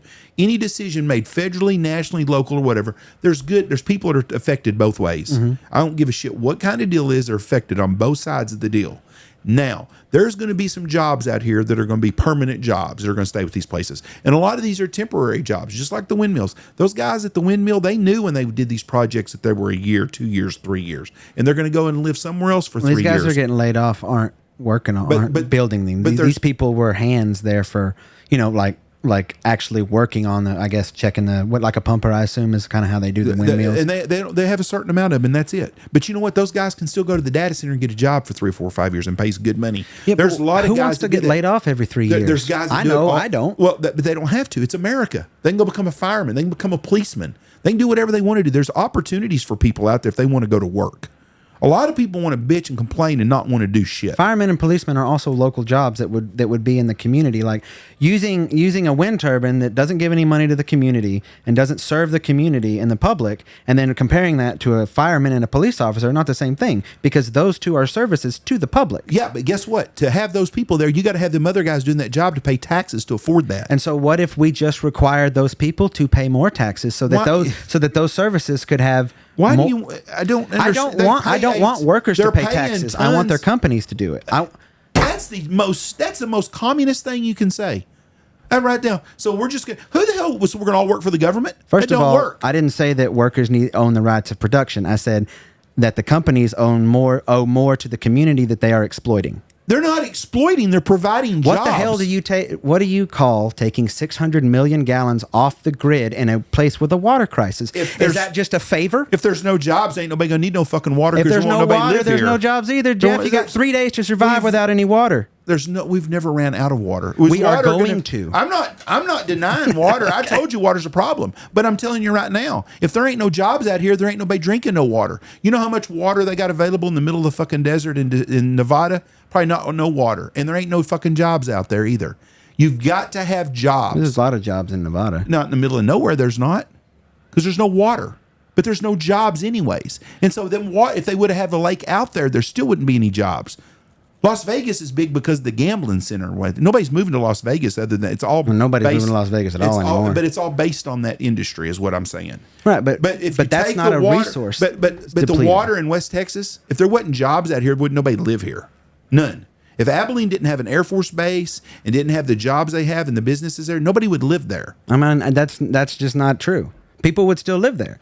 There wouldn't be very many people, so you wouldn't run out of water. You have to have jobs. So why, again, right back to it, why are we adding stressors to our resources that can make it go out further? Because towns were dying and they needed jobs. That's the way that's the way the world is. Everywhere you go to, you have to have jobs. Every place is wanting to grow a little bit. Do I like growth? Not. I do it to a degree. I'm old. Old people don't like change. I would like to see Knox City have 1,300 people, and that would be it. I wish we played 11-man football. I wish we had 160 kids in our high school. And if we're ever going to get to that, we're going to have something like this happen. Do I like the idea of these communities exploding in 2 or 3 years and they're going to fall off? We went through that with the oil crisis. I didn't hear nobody bitching when Kinder Morgan was coming out here. And that's exactly what happened. All these people come here. They rebuilt all this stuff. They sold out. Now there's 10 employees over there, and there was 100 people working out there just 5 years ago. And what you're advocating for is that to continue to happen. And what I'm advocating for is to try to not let that. I mean, look, I was in the oil field for 5 years, and I got laid off 3 times. I'm tired, and a lot of other people are, that workers are tired of getting going on holiday on Thanksgiving and then never having a job again. And I'm sorry to tell you this, but it ain't as easy to just go and start another career. I know that, but that's when you get in the oil field that's a possibility. Just like not when I first did. After the second time, I was like, "Oh, okay, yeah, no, they're going to kick my ass out of here first." This is a common deal, and it's going to happen again. So can we not fix that? What jobs? That's what I'm saying. When we get a union, yeah, that's a big. What are you going to do for jobs out here, though? Well, I mean, I literally just laid it out. A union is not a job. Not a union. You got to work somewhere. Not a rural hospital. If we invest, not going to be nobody here. If you invest, yeah, there will be. There's a shit ton of nurses. Where? In Baylor County. Why? Because there's a hospital there and there's jobs there. If you were to bring those jobs, if you were to try to slowly build, I'm sorry, it's not going to be right the next day. But if people don't move here because there's no jobs here. But doctors and nurses are high-paying jobs that would pay in taxes, that would move to this county because they can afford to live here. They like the school. There will be no patients. Unless you have other businesses, there's no patients. There are at least 100,000 patients for rural hospitals. They're old people. Where at? In Knox City, in Baylor County, and all of our surrounding rural counties. A whole lot of more counties. You're going to get 100,000 people. Well, that's a good thing because our district is about 900,000 people. I got plenty of people to put in rural. That's how much our district has about. Over how stretched from how far? Let me look at my map here.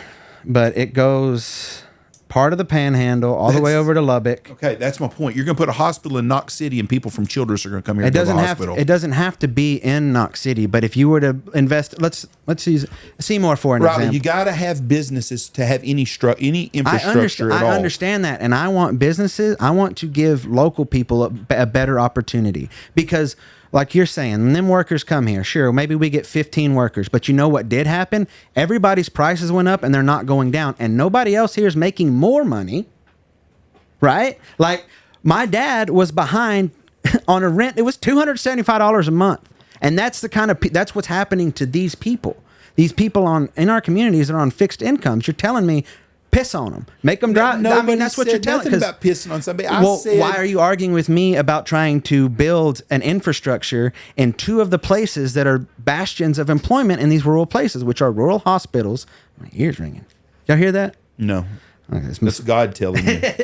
It's probably my blood pressure. So but like, I'm trying to build up rural education, which getting gutted, and rural health care. Because those are two places that will provide jobs, long-term jobs, and long-term stability to these places. What kids are you going to teach if there's no jobs there for the people to work? Do you know how many nurses have families? Fucking nurses. You can't have 500 fucking nurses live in town or 500 doctors. There's not 500 nurses moving to Knox City. You have to have a job with employees, people to get sick to go to the hospital or the doctor. Same with the school. We've got plenty of people getting sick. We've got a school that's open right here, right now. Why don't we have 400 kids in it? Because they don't have jobs out here for the parents. I mean, why does Benjamin have more kids than y'all? They don't have that many kids either. And they just built a massive turf stadium and all of that. I didn't build nothing over there. I know. What do they got? 40 kids in high school over there? I don't know how many they have. They did all that on windmill money. Money. But 40 kids, there's no kids out here. You have to have jobs for people to work at, to provide for your community, to go to school, to go to the doctor. If there's nobody out here, that's not going to happen. That's what you don't understand. Seymour's got a hospital. I understand Knox completely. City's got a hospital. Haskell's got a hospital. And when they all shut down, what are those people going to do? Ifs and buts, candy and nuts. I don't know if they're going to shut down. They are. Well, when? That's what they've been saying for 50 years. I hope they never shut down. I hope so too. But you got 3 hospitals within 35 miles of each other. It's 20 miles to Haskell. It's 35 to Seymour from Knox City. There's three hospitals. But where's all these? You're talking about all these doctors and stuff. Why are they? If there's nobody to go to these doctors hardly. Because you can't afford to be a doctor right now, anyways. Like remember last time you said, like, what about the guy who makes $150,000? Why is he getting screwed over? Those are our doctors too. They're getting screwed over on taxes as well. I know. I talk to them every day. I know what they're dealing with, and even the doctors are like, yeah, this would be a much better idea to try to take some of the workload off of us and our workers. People move to Abilene because they have to, right? But what I'm saying is we can do things in these communities. And by the way, these people you're talking about, where do you think most of the oil field workers in Midland live? They don't live there. I got a brother-in-law right now that's a pumper for Oxy, and he drives 3 hours. Why? Can't afford to live there.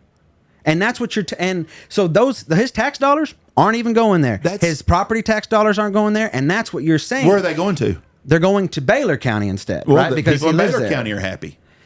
That's my point. Is these people you're pointing to that are going to bring these families here? I hate to tell you this, Jeff, but workers don't take their kids with them. There's they don't take their wife. There's a lot. If you go to these windmill farms, there's a lot of kids in the local schools who are windmill farms. Not a ton of them, but they're there. That's windmills. But it doesn't matter. It's going to be the same thing. If you're going to work at a data center for 3 years building a project or a 13-year project like up on the plains, you're going to have some families there. But so it's better than not having any jobs at all. I don't want to sacrifice resources for that. Then there will be nothing left. Why? Basically, go live in a hole with no economy at all, and just have the government provide for 100 families to live in a small town. And let's give them a church, and let's give them a school, and let's give them a hospital, and let's give them a YMCA and stuff. It don't work that way. I don't know why it shouldn't. Why we can't provide stuff for people? Who's going to pay for it? Who's going to pay for it? We're already paying a bunch of taxes that don't go to us. The big evil. That's right. Yes, they will. They are the big evil corporations. If them big evil corporations didn't provide jobs, why?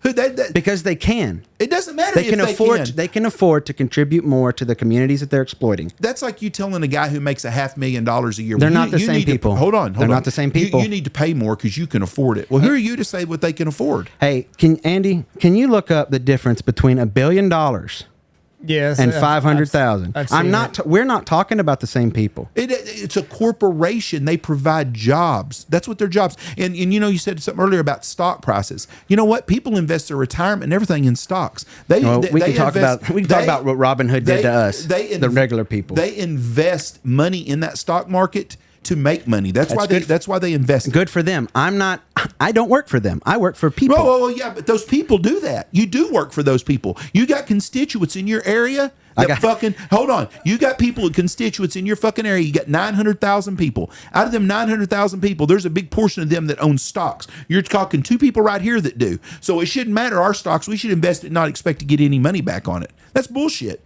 You don't have to get a massive amount of we've been through this. Andy, when you invested your money, do you want to get as much as you can for it when you invest it in a stock? I would like to. Yes. What does Warren Buffett say? What does Warren Buffett say? A billionaire. The way that you make money is never to take it out of the stock market. That's literally his advice: is leave it in and let it grow. But not if you. So if you're going to leave it in, if you're going to leave it in the stock market and let it grow, it'll grow. But hold on, but you're wrong on this deal, because you just said a minute ago that you don't care about them stocks in those people's deals. Yeah, we can create manageable growth. You don't think that Amazon's still going to have a stock market price? Yeah, but those people are vesting that money to get their money back. The way you're talking about this is if we required 10% from these people, their whole company would just crash. That's crazy. 10% every year, it's ridiculous. But why? So we can give someone else to sit on their ass and give them people are shit? suffering. Well, the people. Why that are can't we help people? Why do you hate poor people? A lot of suffering. I don't hate poor people. I It grew up sounds a poor. lot like you hate poor people right now, because I'm fighting for poor people and you're saying give billionaires all they want. I don't like lazy people. Because I grew up poor. And no, hold on. I grew up poor. I didn't talk about grow up poor wearing $200 Nikes and having a $1,500 fucking cell phone. I'm talking about growing up fucking poor, living in a goddamn trailer in Wichita Falls, sharing a fucking brother with my room with my brother till I got a fucking got off to college and stuff. You know who gave me something? Nothing. You know how much money I fucking inherited? Not a damn cent. And if I can fucking do it, so can other people. If a lot of these people get off their fucking asses and get a job, they'd take care of themselves. 40% of my generation and Gen Z have 2 jobs. I'm tired of people talking about they could go get better young jobs. people. They can go get better. Bullshit right now. Dude, you can become a cop. How many hours do you work a week? How many hours do you work a week? A lot more than a lot of people fucking do. That's because nobody can survive on 40 hours a week anymore. I don't want to survive on 40 hours a week. When you started this business, a dollar was worth $2.16 and 96, right? You started... Was that what you told me? 96, 95, something like that? I started dabbling in waterfowl about 92. Sure. So a dollar was worth $2 then. Now it's not worth that. So what you're talking about is not something at all. Nobody's experiencing that anymore. That life that you're talking about. Last time we talked, you said, if I wanted a private jet, I could buy one. No, you couldn't, because it's over $1 million a month. No. I said I don't have a private jet because of me. Well, you don't have a private jet. You don't have a private. Yeah, you can't. I can't, but because of me. And you wouldn't be able to. Oh, bullshit. There's a lot of fucking people I know that's got a lot of money. Don't tell me what I can and can't do. I'm just telling you. I can do a whole lot of shit. You could afford $1 million upkeep a month. I'm not worth $100 million because of Jeff. Nobody else. That's why I don't have a private jet. It's because of me. Because my lazy ass didn't do enough. But I could have. But you're not lazy, and that's the thing. Whoa, hold on. There's a lot more shit I could have done in my life, and I didn't. But that's on me. I don't blame nobody else. I'm no victim. But don't say these other fuckers that are living in Section 8 apartments that are 25 years old that won't get off and go to work. I'm not talking about people like you that work 2 jobs. I'm talking about the shitload of people that sit on their ass and they don't do shit. And there's a ton of fucking of them. 40% of our people. That's a ton of people. But 40% of the people can get a job. I want to ask Andy, who's my age, because you're established. That's my favorite part about this is it's people that have already established careers that got established 30 years ago. How many houses do you own? That are telling me that I need to shut up. Houses. Great. But that goes to what Riley is saying is for me to get ahead in life, I'm going to have to we'll throw whatever out. Yeah. You got 5 minutes. That's okay. We can go a little bit over. I got to train a client at 3, so we can talk a little bit. But I'm keeping track of the time for you. But we could go over if we have to. For me, for my generation to get that, I'll use a lake house for an example. I don't want a lake house, but for the old generation, that was like a goal, was to like have a place on the lake that you Let's go just to. use land though. Whatever. That was the old goal, land, right? Like that's how you built wealth back in the day, is buy a little bit of land. For me to build a big amount of wealth, I'm gonna have to have different ventures, right? Yeah, You know what I mean? Several streams of income. Several streams of income to get ahead in life, and we're doing fine. Partly because my wife, we've got 90 cents out of every dollar we've ever made, and that's because of her. But to get to the next stage in life, I'm going to have something else. I've got to have another stream of income. Right? Now, is that right or wrong? I don't know. But like if you look at Ford factory workers back in the 50s, the wife stayed at home, they could afford a nice house, a nice car, and then eventually And 50% of the American population was in a labor union. Right. So, I mean, it's just, I don't know. It is what it is at this point. I grew up when kids, I didn't grow up with a lot, but a lot of my neighbor kids had a lot more than I did. And a lot of them had a dad that had a regular job, that took care of money, that did, they owned a house, and most everybody owned a house. Very few kids lived in apartments growing up.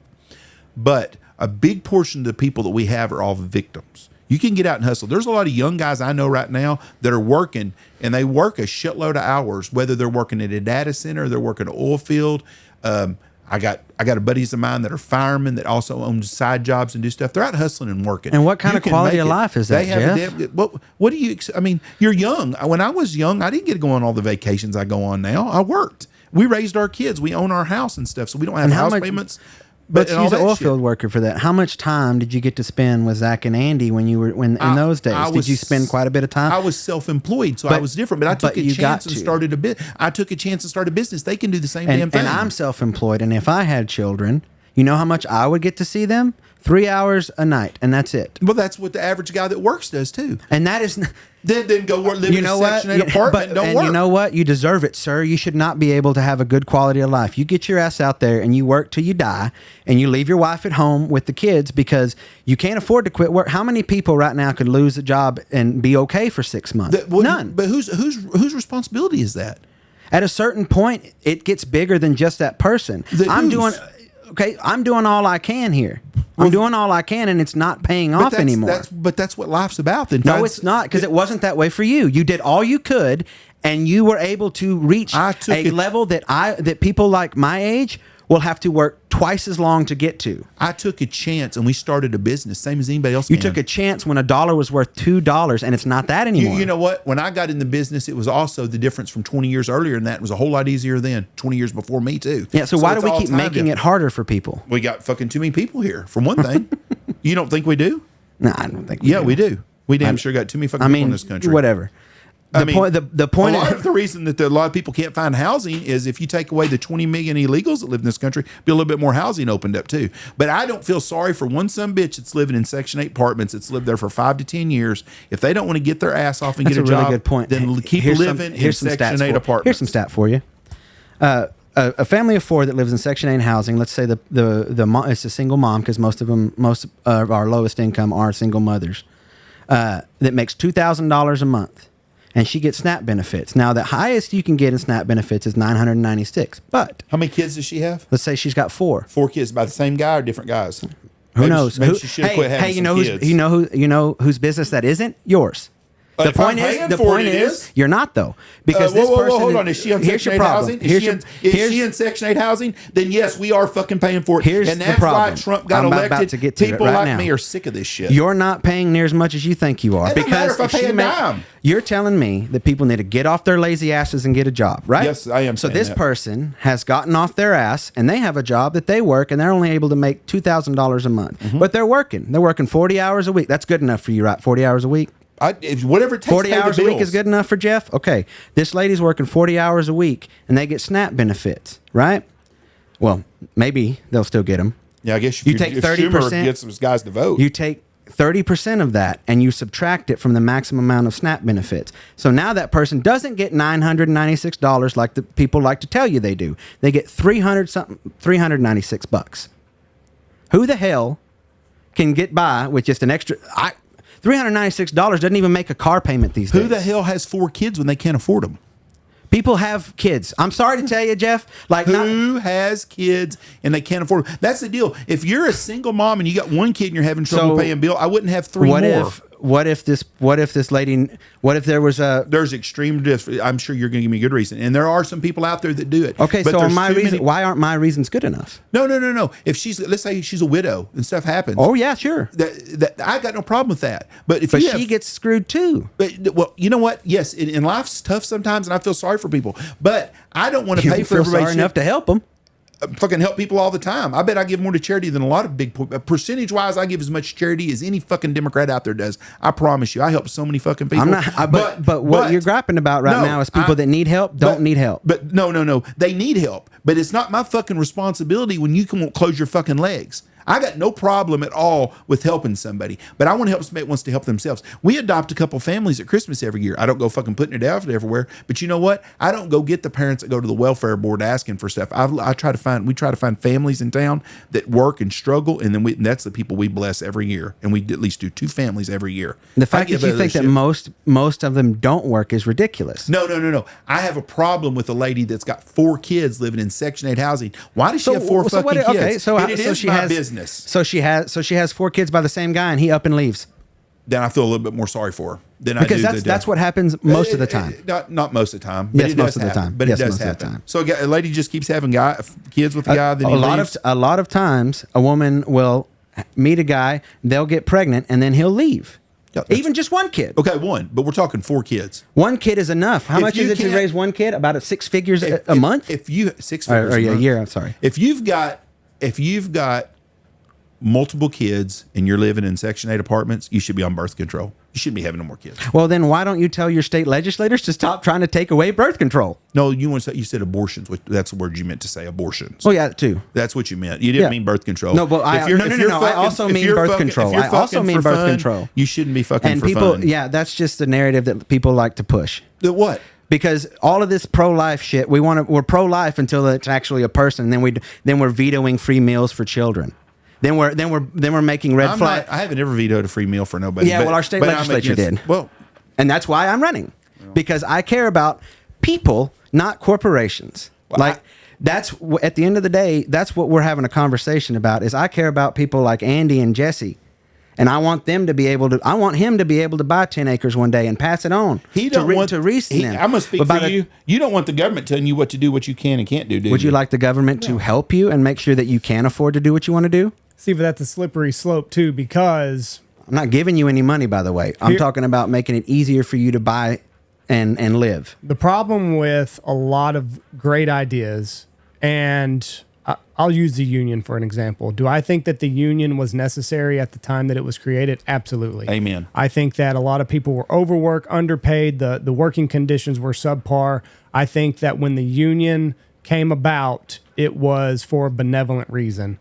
And then throughout time and throughout history, it was hijacked by people that did not have the best interest. So I'm just going to use that as like an example. That's a fair critique. As when the government gets involved in anything, it starts out as this benevolent, necessary reason. And then if you fast forward through enough time, it gets corrupted is the only thing. I agree with a lot of what you're saying, but I think that it will get hijacked like the union and like some other things that you could maybe point to.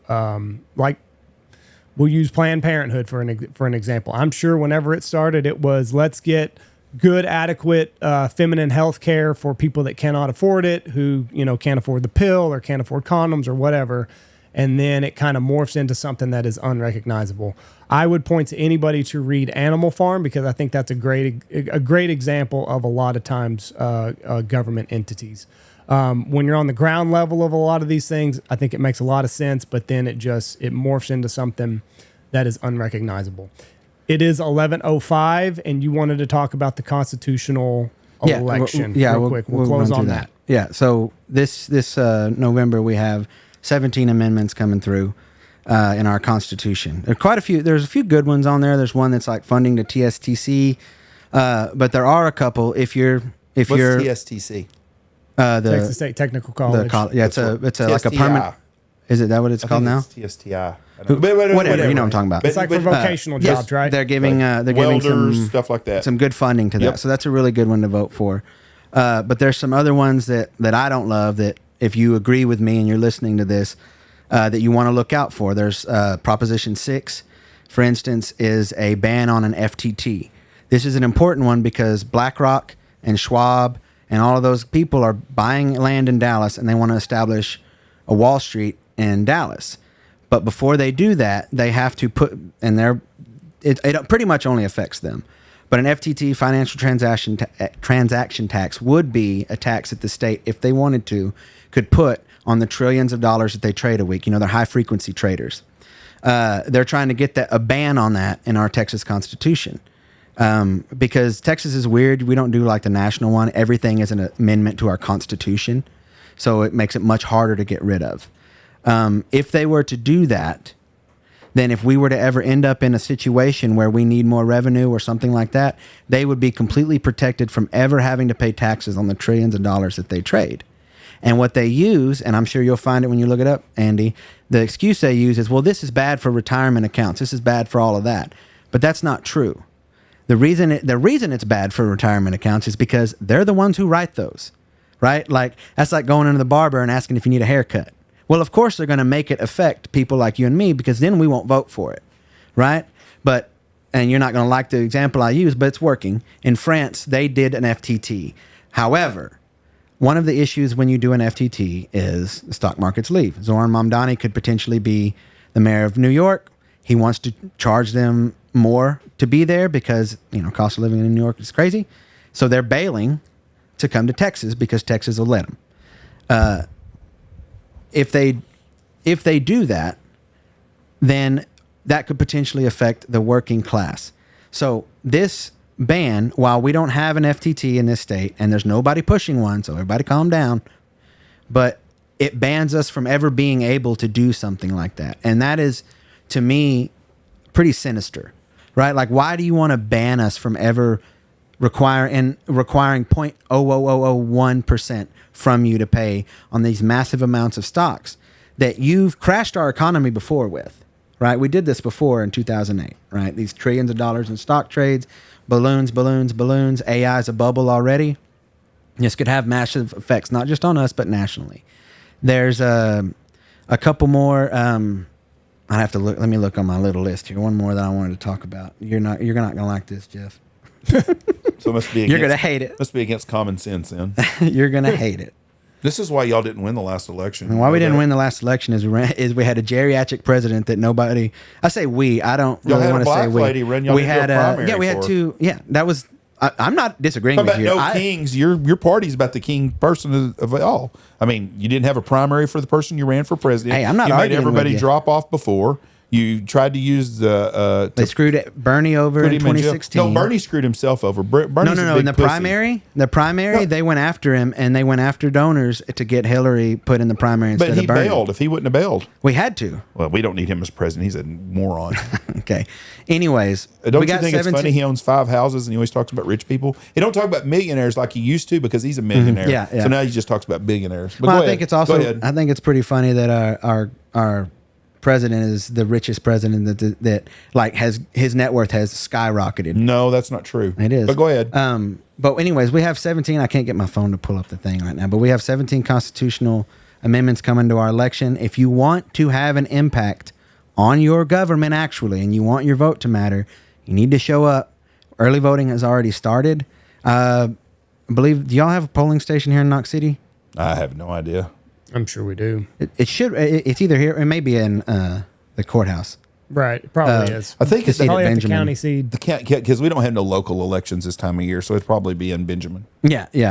So, anyways, I wanted to end on that. There's plenty of sources out there. If you want to go follow my Instagram, Riley for State Senate, I have the rundowns of them posted on there. If you want to go, Texas. Taylor County Democrats, Texas Democrats, they'll have all of that posted. The Republicans will too. However you align, just go read and figure and read these constitutions. These amendments. A real good place to go that is non-biased is Ballotpedia. You can just type in each proposition. It'll give you What was the last one you said again? Ballotpedia? No, that you were going to look up a minute ago. You looked up. Oh, I was trying to find it, but my damn phone won't pull it up for me. I was trying to find. But you need to vote. Yes, regardless that was my point. Is you go need to vote. go vote. You need to vote. If you want to impact and actually make a difference, it's not going to matter when you voting in 2028. It's going to matter now how it's going to affect you specifically. Is there much state races in 2027 here? I know in some states I don't know, there but is. it's funny because you were talking about nobody showing up to vote. So I'm on school board, and the rule of thumb is if you get your church and your family to vote for you, you'll win your election. But this last election, it was a federal election. So basically it's like, I don't know. There's a lot more people vote. Right, because there's so many more people vote, but it's like it goes back to if it's not this federal election, nobody gives a shit, right? Yeah, so you got the like the rule of thumb: get your church to vote for you, get your family to vote for you, you'll win. But if it's a federal election, it's like all bets are off because everybody's going to show up and just like the bubble. midterms coming up right now, there'll be a 2 or 3 seat house seat change and maybe 1 seat in the Senate. It ain't gonna make. I don't think. Right. I don't think there'll be no waves. The other one that I wanted to point out is pretty important it's Proposition 12. So it's a judicial oversight reform. What it does is it restricts, and I got it written here, restructures judicial discipline process meant to improve accountability. But just so you're aware, it also gives the governor 5 appointees to put in there and could be used to go after partisan opposition. And our state government has made it pretty clear that that's exactly what they're fixing to do, is go after anybody who disagrees with them. Ken Paxton's running an undercover operation to go after all of these radical leftists who just want to try to run in a Democratic primary. Essentially, if you have any kind of left-leaning ideas, you're basically being called an enemy of the state, which is why the Republican Party is also running a closed primary for their elections, which means if you are a regular person who aligns with conservatives and you're not a registered Republican, you cannot run as a candidate in their primary. The Democrats are the only party that it has an open primary where somebody like me, who's basically independent, and I split the ticket most of the time, can run in as a candidate for their primary. That's why I was able to step in. But just so everybody's aware, like wherever you fall on the ends of this, there are precedents being set in our Constitution that can be used partisanly, and we need to keep that out of there. We need to keep partisan stuff like that, reforming something to where the governor has more power, because when the shoe's on the other foot, you may not like it, and I don't want it on either side, right? The argument about gerrymandering, I would get conversations like, well, what about California? I don't like that either. Nobody should be doing that. That's cheating. You know, I saw a map the other day. The Northeast, 40% of the people that live in the Northeast are Republicans. They don't have one member of Congress in the Northeast. Not one. Isn't that crazy? I'm talking Connecticut, Northeast Rhode Island. Oh, okay. But the Northeast part of the United States, 40%. That's crazy. 40% of the people in that area vote Republican, and they don't have one seat. Well, that's why Charlie Stenholm lost his seat, right? This district has grown and grown and grown because for a long time, Abilene was Democrat, Wichita was Democrat. I think another area in this district was Democrat. All the old timers out here all voted Democrat when the Kennedys. I mean, it was the parties have changed a lot. I will say that I think both parties in general have begun to focus more on private interests and forgotten about farmers and ranchers. I mean, we can agree on that. Like, no matter what you think, $40 billion to Argentina is a big middle finger to farmers, regardless of what you think. I'm not disagreeing with you. We've been buying meat, and then they're trying to get the meat prices down, and I don't know the reason. And I'm telling you right now, there's a lot of stuff that the Trump administration done that I have not liked, but a lot of stuff I'm with them. But there's nothing on the Democratic side that I agree with at all in the last 12 years, almost at all, because a lot of it nationally, there's almost none of it. I want to ask you before we go off here. Yeah. Voter ID law. I don't understand why it's hard to show an ID to vote. I don't understand how that's racist. Just like I don't have any problem at all pulling all these guys that are truck drivers, that are Punjabi drivers. If they can't speak English and stuff, they shouldn't be. If you can't read a sign and know it, you shouldn't be driving. And that's the way I feel. You ought to be able to pass the test. And it should be in English. But I don't understand what's such a big freaking deal with giving an ID to vote. You have to vote for everything. You have to have an ID. I don't have a problem with anybody voting, but I want an American citizen to vote. It's an American election. Well, it's already illegal to vote if you're not an American citizen. It's illegal, but you don't have to show an ID. When you show an ID, I did. Of course you do. We do too, but a lot of places don't have it. Texas, I think in Texas has a voter. I'm just asking you nationally. We keep trying to. Texas, their problem is they keep trying to like add rules that aren't rules, like the law that's like no Sharia law. That's already a law. We don't need that, but it's just posturing to to kowtow to the radicals who think that they're trying to build a Sharia because you obviously have not been to Dearborn, Michigan lately, and if you went there, they voted Trump. You would. That, and they did because he was better for the Middle East, and we got peace there right now, and that won't last very long. Yeah, I don't know what's going to happen there. But at least he did do that. Nobody else has done that. And I mean, I'm not knocking the guy for that. Somebody needed to. Yeah, but there's a damn genocide when you go to on. Dearborn and stuff, you'd see what's scary about that stuff. I mean, I haven't heard any instances of Sharia law in being incorporated in Dearborn, Michigan. I have heard of. I think they're sitting there. They own the council now. The police chief and all the police. That I think 52% of the cops are that's Muslims. Democratic. The council's democratically elected. I'm not saying they got in illegally. They did get in legally, but I'm just telling you that town. If you talk to someone that's been there for 30 years, there's a lot. I mean, they've got a lot of kids Christian kids are getting pushed out. It's scary. It really is. Those people think different than us. I mean, that's just the deal. Everybody thinks different than everybody. People are different. The Sharia law stuff, the Muslims think a whole lot different. You go to New York City now compared to what it was 20 years ago in Manhattan, it's terrible. I've talked to plenty of Muslims. We seem to have the same ideas, except when it comes to what religion.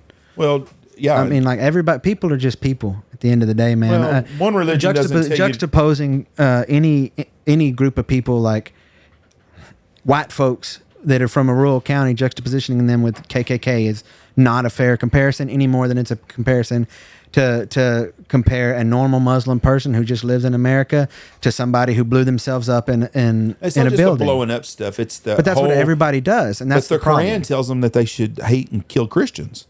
Well, and Christians take one verse. I believe That's a pretty big verse. Is it Leviticus? Oh, you got me here, buddy. I'm not Jimmy Graham. You might be able to tell me this, but you're a deacon. It's the verse about accepting the foreigner into your nation, right? I believe that's Leviticus, but I'm not sure. You're also supposed to forgive thy neighbor and turn the other cheek and shit. And I screw that crap. Well, like it's funny that you bring that up because you would essentially not like Jesus. Oh God, here we go. Why would I not like Jesus? Well, he was a Palestinian Jew, and he wouldn't be allowed. Jews. But you don't. But you're against people from. Well, not, I'm not gonna say that. That's not fair. You're not against people. But the point you're making is that those people are wrong. Well, if you saw a Muslim and Jesus standing next to each other, you wouldn't say, "Well, that's a Muslim and that's a Jew." You'd say, "Those are two Middle Easterners, and I don't trust them." I said that's the point you're I don't alluding to. Muslims. I didn't say nothing about a Jew. And so I don't trust the Jewish government. Do you? I don't trust the Israeli government. What's this Jewish government? That's Israel. Same thing. Right, but see, now you're juxtapositioning people that are making bad decisions with just a group of people, which is dangerous. The Jewish government's Israeli government. I don't trust the Israeli government. I don't trust our government. But it's important. But it is important that you make it distinct. Like when people say, "I don't trust," Israelis, right? Well, not every Israeli is a government. Sure, I'm just saying what you're doing the same way that the administration is right now, juxtapositioning people who we disagree, but you don't think that I hate America. As a matter of fact, no. Right, exactly. But I think a lot of your party does, and that's because they're telling you to think that. I'm very capable of reading and stuff, and I've sat there and seen them say it, and I've seen Ilya and Omar say it in the squad. We don't need them bitches in this country. First of all, that's only 4 people. But you know what? They're controlling your whole Democratic National Party. That's why y'all nobody's controlling that party. The AOC and them do. I'm telling you right now. But the National Democratic Party is not going to win any elections for a long time because people like me, and there's a big portion of people like me and the quiet guys, they're sick of this shit. They're sick of giving all of our shit to other countries. And just like the Argentina deal, I don't like that. I don't know the whole stories on it. We're still doing it. But we do, and I don't like it. I'm tired of it. I'm absolutely sick and tired of it. So you should vote for people like me. If you're a Democrat, I'm not voting for a Democrat. Not happening. So you're being part of the problem. Yeah, I'm the problem because I'm not voting Democrat. I don't think so. I think the problem is because you're not voting. You're not voting for the candidate. You're voting for what your party tells you to vote. I would consider voting for you because I think I could talk to you and stuff. But some of your stuff, because I'm a guy. I'm just a guy that you know. Yeah, but some of the stuff you think on is a little too radical on me. And some of the stuff you think on is way too radical. But I'm not running for state senate. That's fine. I'm also not running for a national office, so the stuff that you're worried about has nothing to do with me. My issues are education, resources, and workers' rights, or workers in general. Well, me and you way off on the working side of stuff, because I don't. You got to pay the bills. I think people should have one job and be able to survive. And you think that you should work as many jobs as you possibly can at one time. No, you can get one job. Just go get yourself set up to get a good job. That's what you got to do in life. You got to sacrifice somewhere to get somewhere. Everybody does. Or start a business and take a chance like we did and have your electricity turned off like your second year in business. Definitely. Yeah, I did. Or live in an RV with no heat and water and shower at the community pool showers. I'm not saying that you didn't do that. I'm just saying though, but start a business or something, or get a job. People that don't like what they do, go get you a different job. And you may struggle for a while. Take a chance, start your own business or something. But don't complain to us when you go to work every day for 40 years and you're not making the money. Like, you know what the situation is. That's not our fault. And I understand. I feel for poor people. I grew up poor. I know. And I remember my refrigerator was full on Thursdays because Thursday was payday. And I know on Wednesday, it was fucking pretty slim pickings when you went to go to that refrigerator. My kids, luckily, have never had that problem. Our refrigerator's always full, and they're very blessed. But we had a lot of hard times, and a lot of people did. But get off your ass and get something to work. Don't complain about stuff. If you don't like what you do, there is so many good jobs out there, and maybe you got to sacrifice and not be home 4 nights a week and live in a fifth wheel to make $150,000 a year. But if you want to provide for your family, then do it. If you don't want to provide for your family and you don't want to have shit, but you want to see them 20 hours a day, then live in Section 8 and don't work, because you can do that too.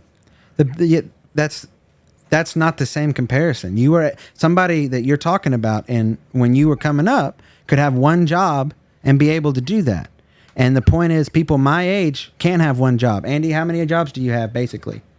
Got a lot. If you lost this and you lost that rent house, would you and Jesse be in a bit of a bind? No, because Andy go get another job doing something else. Yeah, and that's the thing. It's like me, I wanted to be a goose guide. That's all I ever wanted to do in life. Mm-hmm.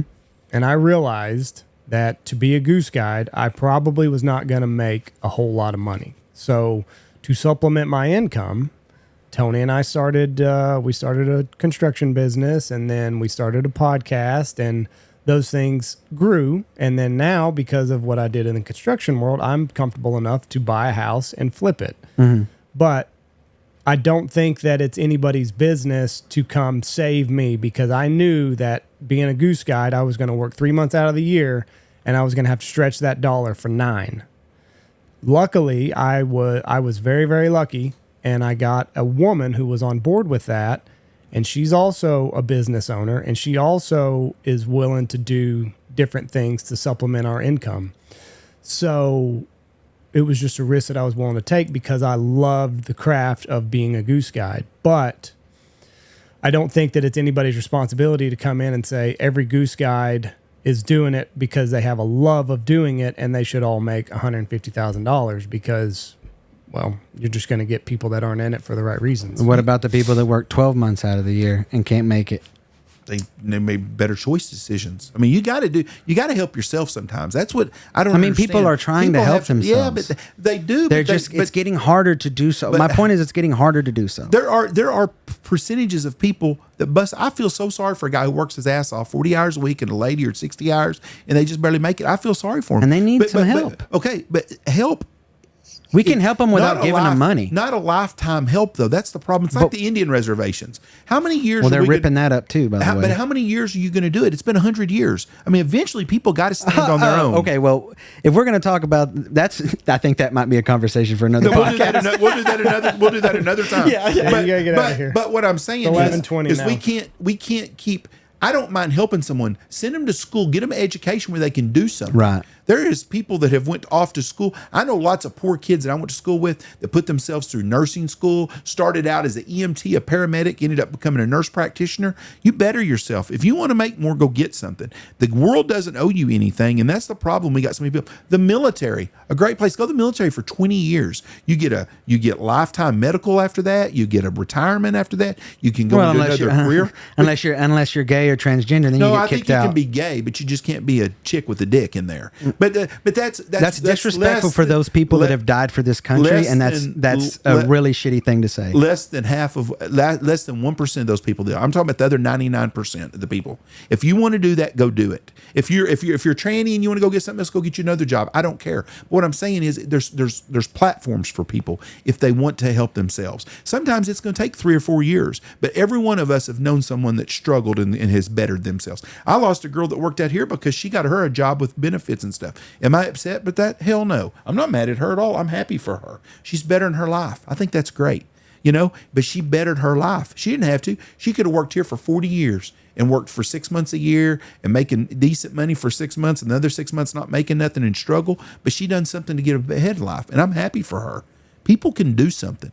The government, if you're waiting around for the government to help you or an organization in town, you're doing wrong. You need to help yourself. And what I'm saying is people don't need a handout. They need a hand up.